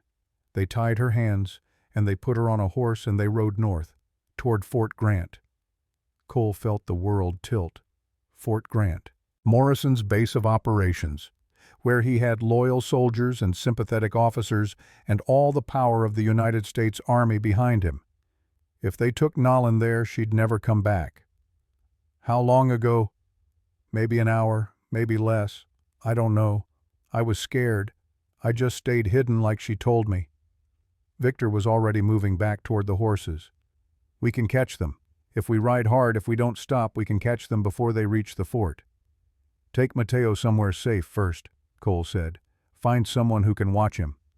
"No." Mateo's voice was fierce despite the tears. "No, I'm coming with you. Nolan saved me. I have to help save her. It's too dangerous. I don't care. You can't leave me here, please." The boy's eyes were desperate. "Please, I can't lose someone else. I can't." Cole looked at Victor. The other man shrugged. "Bring him. Better than leaving him here with Morrison's men possibly coming back." They ran to the horses. Cole lifted Mateo onto his mare, then swung up behind him. Victor mounted his bay. They turned north and rode like death was chasing them. Because it was. The trail was easy to follow. 8 horses leave clear tracks, especially when they're moving fast. Cole pushed his mare harder than he should have, but the animal seemed to understand the urgency. She stretched out and ran like she had wings. Behind them, Redemption Crossing burned. Behind them, Sheriff Cross lay dead in the street. Behind them, everything they'd been building turned to ash. Ahead was Nayland and Morrison, and a reckoning 2 years overdue. They rode for 3 hours as the sun dropped toward the horizon. The tracks stayed clear, heading straight for Fort Grant. Morrison's men weren't trying to hide. They had authority on their side. They had the law twisted in their favor. They could ride openly, and no one would question them. But as the light began to fail, Victor spotted something. They stopped. "Look, the tracks circle here, like they're making camp." Cole pulled up. Sure enough, the tracks showed the horses had been walked in circles, the way you do when you're letting them rest. Recent. Maybe 30 minutes old. "Why would they stop?" Cole asked. "They're less than 2 hours from the fort." "Because Morrison probably sent them specific orders," Victor said grimly. "Don't bring her to the fort. Too many witnesses, too many soldiers who might ask questions. No, they'll take her somewhere remote, somewhere she can disappear and nobody will ever find the body." Cole felt sick. "Then we're running out of time." "We've been running out of time since this started. Come on." They followed the tracks as they diverged from the main trail. Now the riders were heading west into rougher country. The kind of country where a woman could be killed and buried, and the desert would keep the secret forever. The sun was almost gone when they saw the fire. Small, carefully contained in a canyon a quarter-mile ahead. Cole counted silhouettes against the flames. 8 men, and one smaller figure sitting apart from the others, hands tied, head down, Nolan. They dismounted and left the horses tied to mesquite. Mateo started to follow them, but Cole stopped him. "You stay here. You watch the horses. If something goes wrong, if you hear shooting and we don't come back, you ride to Tucson. Find a man named James Whitman. Tell him what happened. He'll know what to do. But, please, Mateo, I need to know you're safe. I need to be able to focus on getting Nolan back, and I can't do that if I'm worried about you getting shot." Mateo's face crumpled, but he nodded. "Okay, But you come back. Both of you. You promised. Cole touched the boy's shoulder. I'll do everything I can. Then he and Victor moved toward the canyon, keeping low, using the rocks and scrub for cover. As they got closer, Cole could hear voices. Men talking, laughing. The casual sound of people who thought they'd already won. Boss said we can do what we want with her as long as she doesn't make it back to town, one man said, big-bearded with a voice like gravel. Said nobody would believe an Apache anyway. She's a tall one, another man said, younger, eager. Bet she fights good. Nolan's head came up. Even bound, even outnumbered, there was something in her posture that suggested a coiled spring. She said something in Apache, low and deliberate. The bearded man laughed. I don't speak savage, honey, but I'm guessing that wasn't nice. She said you smell like pig shit, and your mother regrets giving birth to you, said a third man, Hispanic accent. He was sitting slightly apart from the others. My grandmother was Apache. I still remember some of the language. That right. The bearded man walked over to Nolan. Well then, you can translate for me. Tell her we're going to have ourselves a party tonight. Tell her if she cooperates, we'll make it quick. If she fights well, we got all night. He reached down to grab her hair. Nayland moved faster than thought. Her bound hands came up and she drove both fists into the man's throat. He staggered back, choking, and she swept his legs out from under him. He went down hard. The other men jumped up, reaching for their guns, but Nayland was already rolling, getting her feet under her, running for the darkness beyond the firelight. She made it 3 steps before a rifle butt caught her in the back of the head. She went down like a stone. Cole didn't think. He just moved. He came out of the darkness with his pistol drawn and fired twice. The man who'd hit Nolan dropped, clutching his shoulder. The others spun toward Cole's surprise, giving him seconds of advantage. Victor came from the other side, his rifle cracking 3 times fast. Another man went down, then another. But there were still 5 of them, and only 2 of Cole and Victor. And these weren't farmers or drunk miners. These were professional killers, men who'd been hired specifically because they were good at violence. They spread out using the canyon walls for cover, returning fire with discipline. Bullets whined off rocks. Cole ducked behind a boulder as splinters of stone cut his face. We're pinned down, Victor shouted. He was behind another rock, reloading. We need movement in the darkness beyond the fire. Someone small running low. Before Cole could process what he was seeing, Mateo burst into the firelight holding a burning branch from the fire. Hey! The boy screamed. Hey, you pig shit faces! All the guns swung toward him. Cole's heart stopped. But Mateo had already thrown the branch, not at the men, at their horses. The animals, already nervous from the gunfire, panicked when fire landed among them. They reared and scattered, breaking their tethers, fleeing into the night. In the chaos, Nayland moved, still groggy from the hit to her head, still bound but moving. She rolled toward the nearest man and kicked hard at his knee. He screamed and went down. She grabbed his knife, cut her bonds, and came up fighting. One man tried to grab her from behind. She drove the knife backward into his gut, twisted, pulled it free. He fell and didn't get up. Cole used the distraction to move. He came around his boulder, firing, dropped another man. Victor got one more. That left 2. The bearded man and a thin, wiry fighter with cold eyes. They had both found cover and were firing with accuracy now. A bullet caught Victor in the arm. He grunted and dropped his rifle. Victor! Cole crawled to him. Blood was spreading across the other man's sleeve. How bad? Bad enough. I'm out. Victor's face was pale. Go. Help her. I'll cover you. Cole hesitated. But Nayland was still fighting, still outnumbered, and she'd taken a hard hit. He broke cover and ran toward the fire. The cold-eyed man swung his rifle toward Cole. But Nayland threw the knife she'd taken, a perfect spiral that caught the man in the chest. He looked down at it, surprised, then collapsed. That left one. The bearded man. He had a pistol in each hand and a look on his face that said he'd done this before and would do it again. You made a mistake coming here, he said. Calm. Professional. Morrison said to expect interference. Said to kill anyone who tried to stop us. Morrison's not here, Cole said. His own gun was up steady despite his racing heart. "And you're outnumbered." "Am I?" The bearded man's eyes flicked to something behind Cole. Cole started to turn. The gunshot came from behind him, loud and final. But it wasn't Cole who fell. The bearded man staggered, a red flower blooming on his chest. He looked confused, betrayed, then dropped to his knees and pitched forward onto his face. Cole spun around. The Hispanic man, the one who'd translated Naylan's insult, was standing there with a smoking rifle.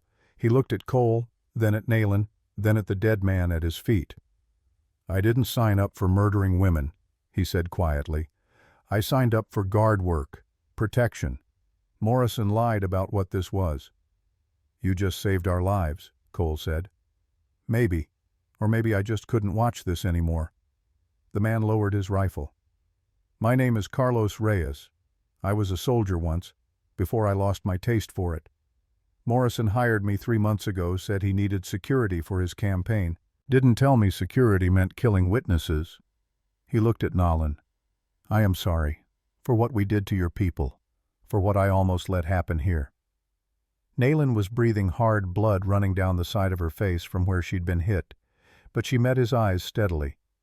"You helped us when it mattered. That is worth something." "Not enough, not nearly enough. But it's what I have." Carlos looked back at Cole. "Morrison knows you're building a case. He's got informants everywhere. Someone told him about the lawyer in Prescott, about the photographer in Tucson. He sent us to eliminate the witnesses before the charges could be filed." "How many other teams?" Victor called from his rock. He was trying to tie off his wounded arm. "3 that I know of. 1 went to San Carlos Reservation to handle the survivors there. 1 went to Tucson for the photographer. And we came here." Cole felt cold spread through his chest. When did they leave?" "This morning, early. Morrison wanted it all done in 1 day. No loose ends, no witnesses, no case." "Then we're too late." Naylan's voice was hollow. "The survivors, Whitman, everyone." "Maybe not." Carlos was already moving, gathering weapons from the dead men. "The team that went to Tucson, they had a 2-day head start on you. But the team that went to San Carlos, they left this morning same as us. If we ride hard, if we ride through the night, we might reach the reservation before them." "How many men?" Cole asked. 6. All experienced, all loyal to Morrison." "Then we're outnumbered 2 to 1. 3 to 1. Victor said, struggling to his feet. His arm was bleeding badly, but he could still hold a gun. "I can still shoot. Might not be accurate, but I can make noise." 4 to 1, Mateo said. The boy had emerged from the darkness, his face set in determination that looked wrong on someone so young. "I can reload. I can watch backs. I can help." Cole wanted to argue, wanted to send the boy away, keep him safe, protect him from more violence. But there wasn't time, and Mateo had already proven he was brave enough and smart enough to matter in a fight. "All right," Cole said. "We ride for San Carlos. We get there before Morrison's men, and we end this. Tonight." They gathered horses. Carlos's had stayed close despite the chaos. They found 2 more wandering nearby. Victor couldn't ride hard with his wounded arm, so he doubled up with Carlos. Mateo rode with Cole again. Naylan mounted alone on the best horse, a strong roan that looked like it could run all night. She checked the weapons she'd taken from the dead men. 2 pistols, a rifle, a knife. Her face was set in lines of cold fury. "How far to San Carlos?" Cole asked Carlos. 3 hours hard ride, maybe less if these horses have it in them.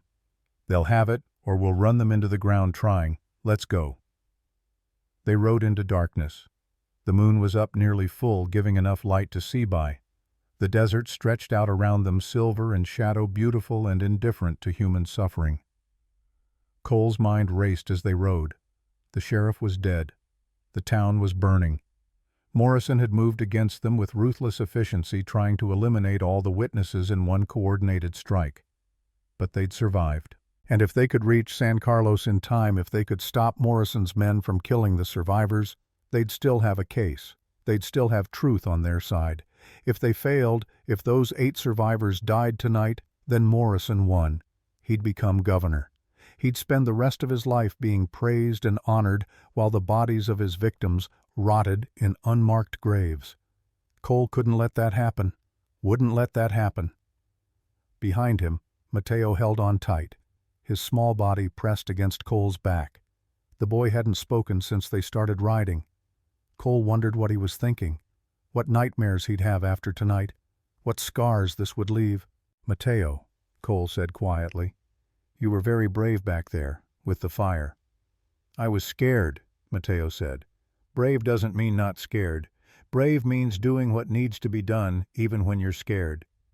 Dee Nalin says the same thing. She's a smart woman. Are we going to save the people at the reservation? We're going to try. And if we can't—" Cole didn't have an answer for that, so he just tightened his grip on the reins and rode harder. They reached San Carlos as midnight approached. The reservation was a collection of wickiups and army surplus tents scattered across land nobody else wanted. Too dry for farming, too remote for ranching. Just a place to keep Apache out of sight and out of mind. The agency building was at the center, a squat adobe structure where the government man lived who controlled the rations and movements of everyone trapped here. Lights burned in the windows, too many lights for this time of night. "Something's wrong," Nalin said. She'd pulled up beside Cole, her eyes scanning the darkness. "It should be quiet now. Everyone should be sleeping." "Unless they're already here," Victor said grimly. They dismounted and moved in on foot, spreading out guns ready. As they got closer, Cole could hear voices, shouting, the sound of breaking wood, then a gunshot. They ran. The scene they found was chaos. Morrison's men had herded the survivors into the agency building. 6 armed men surrounding maybe 20 Apache, including the elderly and children. The government agent was cowering behind his desk, and in the center of the room an older woman stood defiant despite the rifle pointed at her head. "I will not lie for you," she was saying in heavily accented English. "I will not sign paper that says we attacked soldiers first. We did not. You attacked us. You murdered my family." "Then you'll die with them," the man holding the rifle said, tall, scarred, with eyes like broken glass. "Morrison's orders are clear. No witnesses, no exceptions." His finger tightened on the trigger. "Drop it," Cole said from the doorway. His pistol was aimed at the scarred man's head. "Drop the gun or I drop you." All 6 men spun toward the door. The moment hung suspended, balanced on the edge of violence. Then everything happened at once. The scarred man swung his rifle toward Cole. Nalin's shot took him in the shoulder before he could fire. He spun and went down cursing. The other 5 opened fire. Cole dove left, Victor dove right. Bullets tore through the doorframe. The Apache people screamed and dropped to the floor. Nalin was moving before the shots stopped echoing. She came through a window in an explosion of glass. Rolled came up firing. 2 men down. Carlos came through another window, his rifle cracking methodically. Another man down. That left 3. And they were professionals. They'd taken cover behind overturned tables and were laying down disciplined fire that kept Cole and the others pinned. The standoff lasted maybe 30 seconds, but it felt like hours. Then Mateo did something crazy. He ran into the room, small and fast, and kicked a lantern off a table. It shattered. Fire spread across the floor, forcing the 3 remaining men out of cover. Victor shot one. Carlos got another. The third tried to run, and Nalin tackled him like a mountain lion taking down prey. They hit the ground hard, and she drove her knee into his spine until he stopped fighting. Cole was already stamping out the fire. The Apache people were scrambling away from the flames, helping each other, protecting the children. The government agent had run out the back door and disappeared into the night. When the fire was out and the smoke cleared, 6 of Morrison's men lay dead or wounded. The survivors were safe. And standing in the center of the room, breathing hard, covered in blood and soot, was the woman who'd refused to lie. She looked at Nalin. Recognition flickered across her face. "You are Nalin, Shima's daughter. I remember you." "I remember you too, grandmother," Nalin said softly. "You taught me how to weave baskets. I taught many things. But you learned how to fight." The old woman smiled, sad and proud. "Your mother would be proud. and angry, and worried. She would be all these things at once. I am trying to get justice for her, for all of you, for Kaya. The old woman's face softened at the name. Little Kaya. She followed you everywhere like a shadow. She loved you so much. She reached out and touched Nolan's face. We will testify, all of us. We will tell the truth about what happened. No more silence, no more fear. It will be dangerous, Cole said. Morrison will send more men. Let him send armies, the old woman said. We have already lost everything. What else can he take? Our dignity he tried. Our truth he tried that too. But some things cannot be taken, only given, and we give him nothing, not any more. The other survivors nodded faces hard with determination. They'd been pushed as far as they could be pushed. Now they were pushing back. Carlos was binding the wounds of the men who'd survived. What do we do with these? Tie them up, Cole said. We'll take them back to Redemption Crossing. Evidence, witnesses, proof that Morrison tried to kill survivors to cover up his crimes. Redemption Crossing is burning, Victor pointed out, and the sheriff is dead. Who's going to hold them? It was a good question. Cole didn't have a good answer. Everything was falling apart. The town was damaged. Their primary witness was dead. Morrison was still free and growing more powerful by the day, but they had the survivors. They had the photographs from Whitman. They had Victor's journal and Carlos's testimony. And they had something else. They had the truth. Raw and bloody and impossible to ignore. We go to Prescott, Cole said. Directly to the lawyer. We bypass the local authorities, bypass anyone Morrison might have bought. We take everything we have and we dump it on Samuel Chen's desk and we force this into a courtroom before Morrison can stop us. That's 3 days' ride, Carlos said. With wounded men and elderly people and children, Morrison will have time to send more killers. Then we ride fast and we shoot anyone who tries to stop us.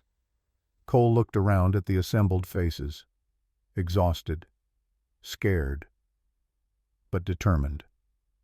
This ends now. One way or another. Morrison pays for what he did, or we die trying to make him pay. Those are the only two options left. Nayland stepped beside him. She didn't take his hand, didn't touch him. But she stood close enough that he could feel the heat of her, close enough that it meant something. We ride at dawn, she said. We gather everyone who can travel. We take every weapon we can carry. And we ride to Prescott like the army is chasing us, because they will be. The old woman nodded. It is decided. We will rest for a few hours. Then we ride. They spent the remaining hours of night preparing, gathering supplies, tending wounds, loading weapons. The survivors moved with quiet efficiency, helping each other, organizing themselves with the practiced ease of people who'd survived too much to be broken by one more trial. Mateo had found a corner and curled up, finally succumbing to exhaustion. Cole covered him with a blanket and stood watching the boy sleep. So young, too young for any of this, but brave beyond his years. Nayland found him there. She stood beside him in silence for a while. He saved us, she said finally. Twice. Once with the fire at the canyon, once with the lantern here. A child saved us. He's not really a child anymore, Cole said. This territory, what happened to him, to you, to all of us, it steals childhood, forces you to grow up faster than anyone should have to. Yes, Nolan's voice was heavy. When I was his age, I was still playing with dolls. I was still innocent. Now I look at him and I see myself. I see what we become when the world breaks us too early. She turned to look at Cole. You asked me once if I would ever forgive you. I did not answer. I told you I did not know. You don't have to answer now. Yes, I do. Because tomorrow we might die, and I do not want to die with this unspoken between us. She took a breath. I do not forgive you. Not fully. Not yet. The wound is still too fresh and Kaya is still too gone. But I see you trying. I see you saving people. I see you being the man you should have been that day.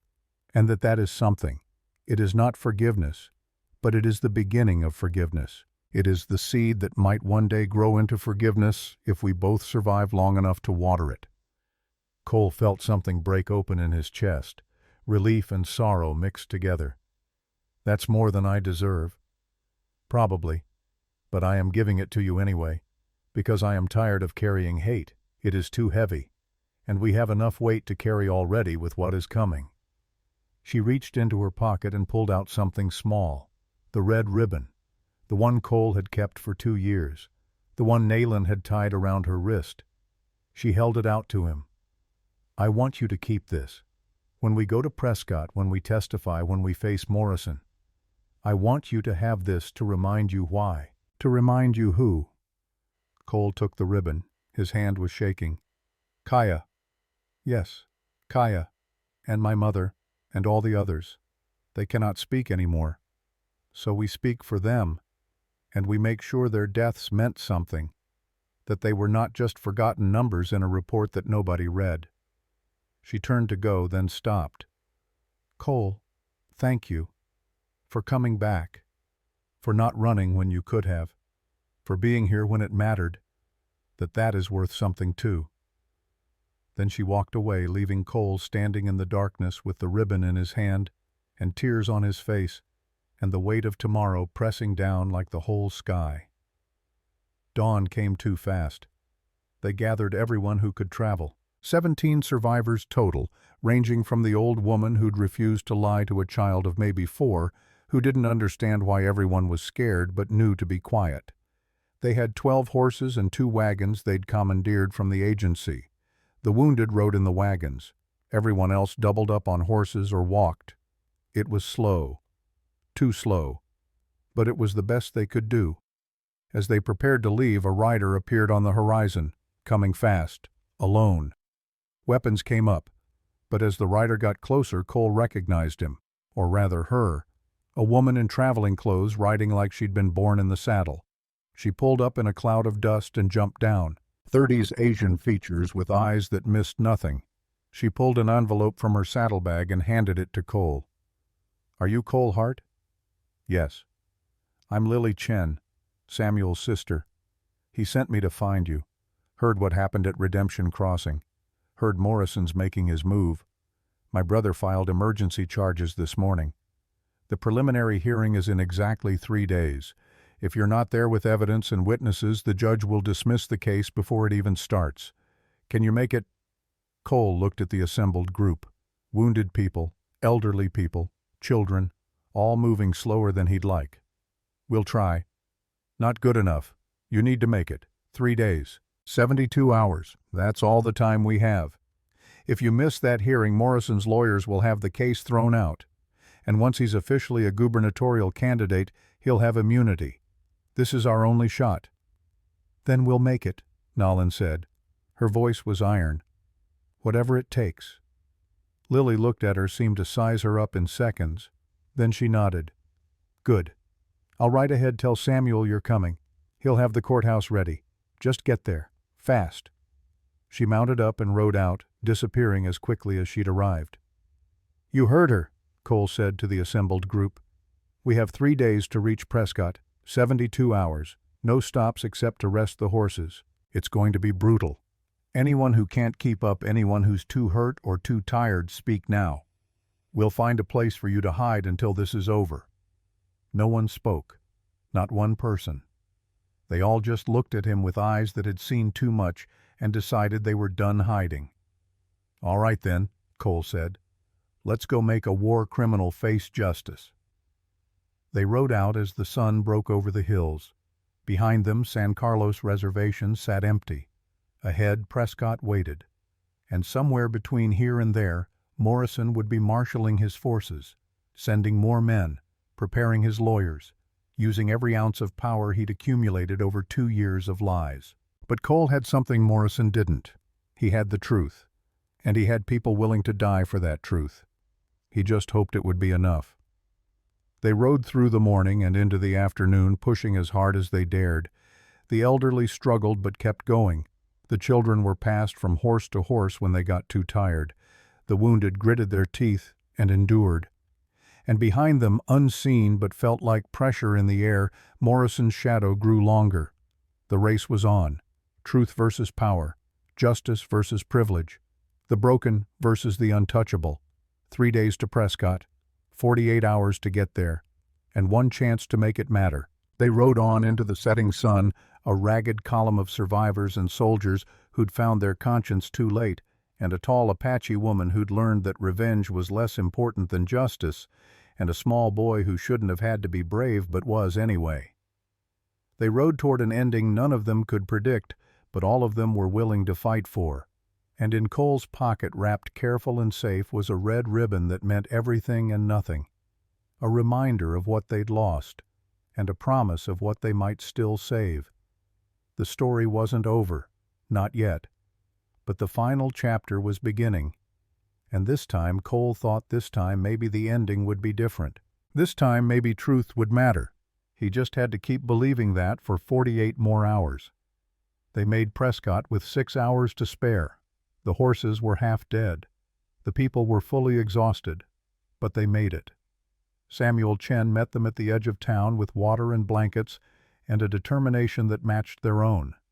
He was younger than Cole expected, maybe 40, with sharp eyes behind wire-rimmed spectacles and hands that moved with the precision of someone who'd learned to fight with words instead of fists. "You're here," he said, and there was relief in his voice.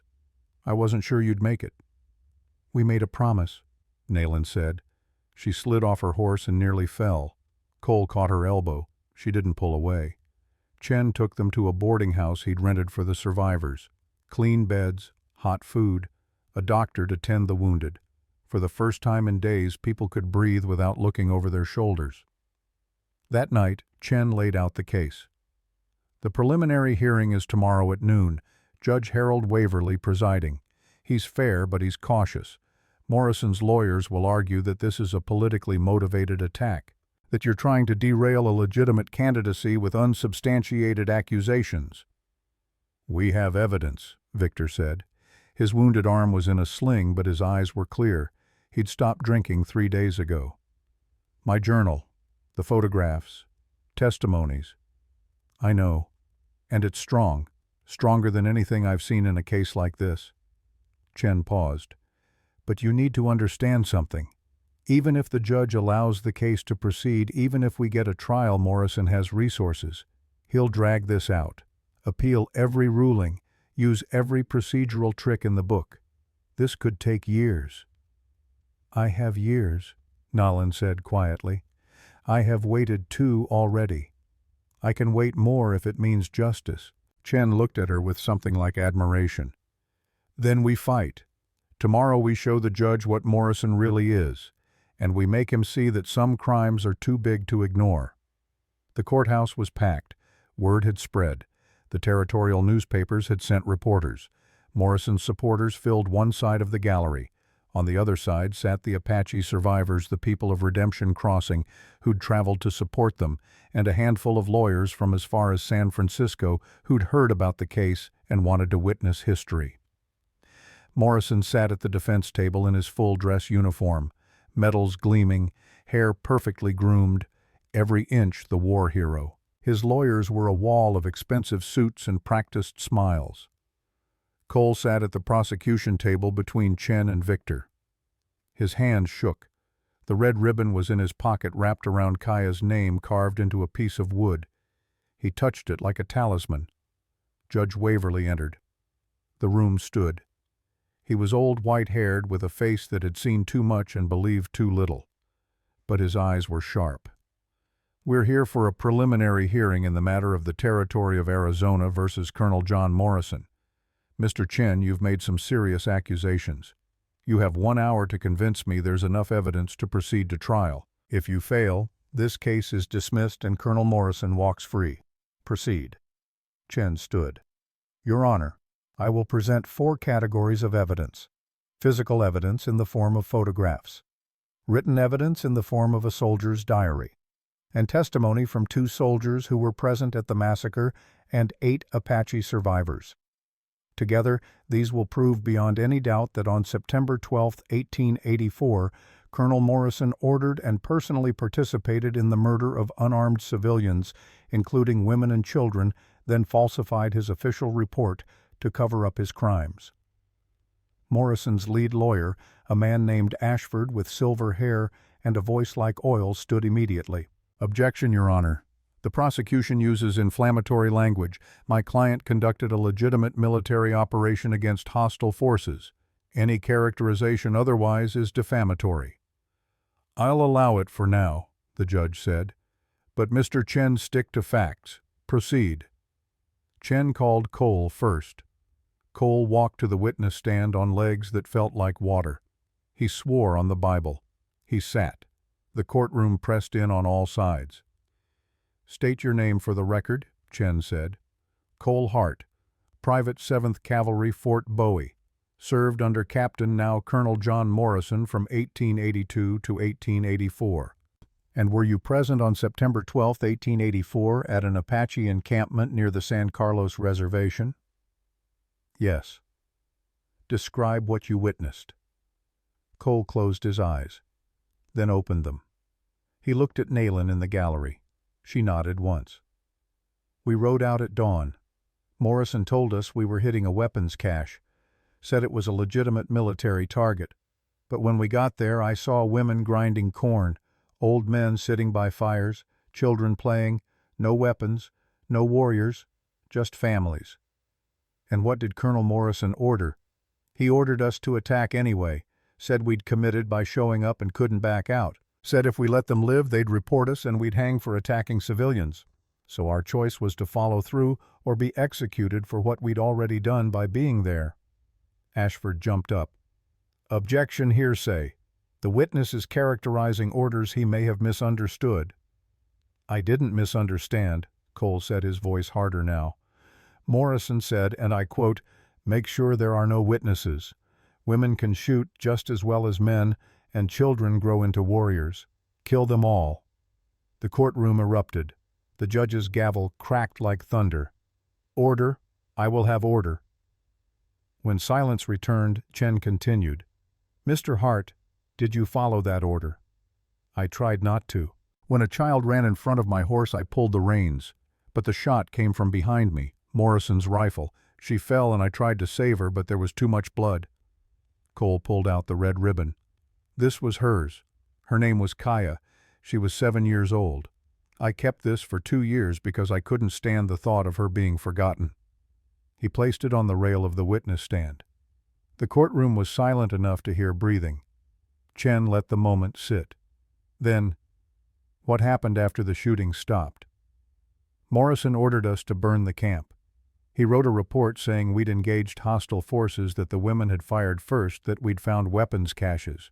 All lies. I deserted 3 days later because I couldn't live with what we'd done." "Thank you, Mr. Hart. No further questions." Ashford approached like a shark smelling blood. "Mr. Hart, you're a deserter, correct?" "Yes." "A criminal, a man who abandoned his post and his fellow soldiers?" "Yes." "And you expect this court to believe your testimony over that of a decorated officer?" Cole met his eyes. "I expect this court to look at the evidence and decide for themselves what's true." Ashford smiled. "No further questions." Victor testified next. He was worse than Cole, shaking, sweating, but his voice never wavered. He read from his diary, entries that described Morrison's orders, his methods, the bodies, the cover-up. "Why should we believe you?" Ashford demanded. "You're also a deserter, also a criminal." "I'm a murderer," Victor said simply.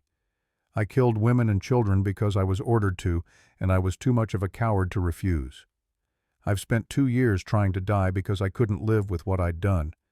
But before I die, I need to tell the truth. That's all I have left." Then came the photographs. Chen laid them out on a table where the judge could see. Morrison tried to look away. The judge made him look. Bodies, children, women, the smoking ruins of wickiups, and Morrison standing over a body smiling. "These were taken by James Whitman, official Army photographer, immediately after the engagement," Chen said. "Do these look like enemy combatants to you, Your Honor? Do these look like people who fired first?" The judge stared at the photographs for a long time. His face went pale, then gray, then hard. Finally, the survivors testified. The old woman who'd refused to lie went first. She spoke in Apache, translated by an interpreter Chen had brought. She described the morning, the attack, watching her daughter die, her grandson, her sister. "Colonel Morrison stood in the center of our camp and he laughed," she said through the translator. "He laughed while we died. And then he told his men to burn everything so no one would know what they had done." She looked directly at Morrison. "But the earth knows, the sky knows, and now this court knows. You cannot burn the truth." By the time she finished, half the courtroom was in tears. Judge Waverly called a recess. When he returned, his face was set like stone. "I've heard enough.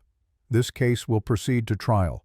Colonel Morrison, you are hereby remanded to custody pending trial on charges of murder conduct, unbecoming an officer, and falsification of official reports. Bail is denied." The courtroom exploded. Morrison's lawyers shouted objections. His supporters screamed.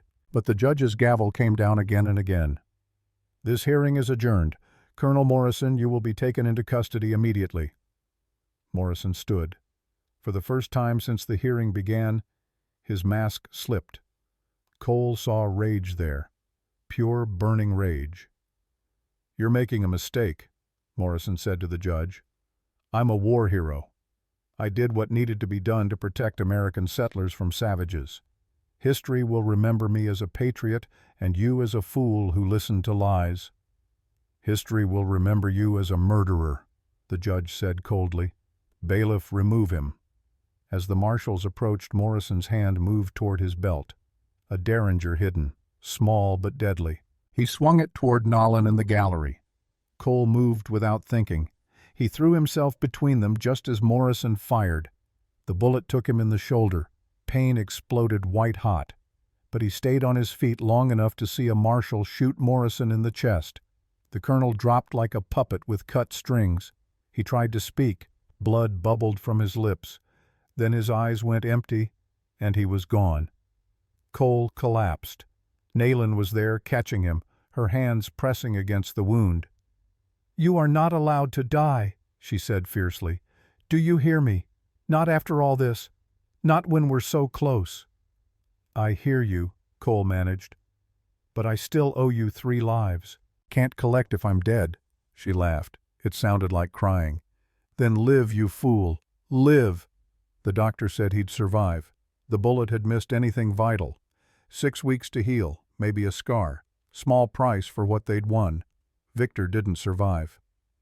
3 days after the hearing, after Cole was stable and the trial was officially canceled due to Morrison's death, Victor found Nayland in the boarding house. "It's time," he said simply. They rode out to a place where the land met the sky. Just the two of them. Cole was too injured to come.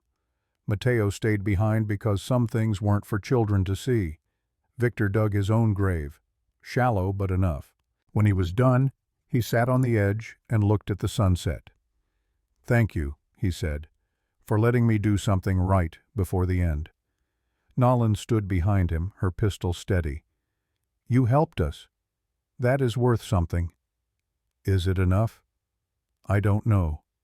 But it is what you have." Victor nodded. "That's fair. Can you do one thing for me? Tell people I wasn't brave. Tell them I was a coward who finally found courage at the last possible moment. Maybe that'll help some other coward find theirs. I will tell them you were a man who did terrible things and then tried to make them right. That is the truth. Good enough." Victor closed his eyes. "I'm ready." The shot echoed across the empty land.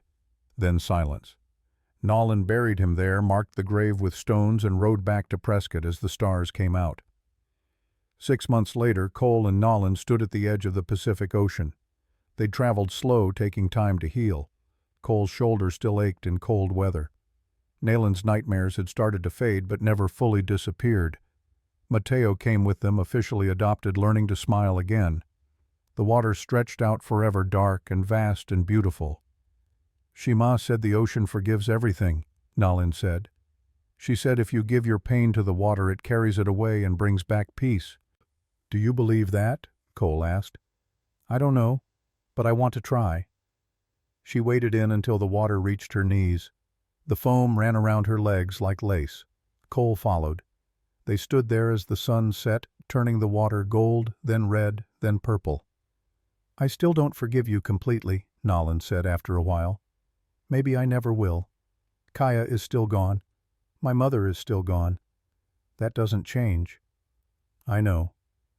But I'm tired of carrying hate. It's too heavy. And you've tried. You've saved people. You've faced Morrison. You've done everything I asked and more." She turned to look at him. "So maybe forgiveness isn't one big moment. Maybe it's 1,000 small moments. And maybe we've already started." Cole felt something in his chest break open. Relief, gratitude, hope. "What happens now?" he asked. "Now we go home. Back to Redemption Crossing. They're rebuilding. They want us to help." "Us?" "Yes. You and me and Mateo. We're a family now, whether we like it or not." She smiled.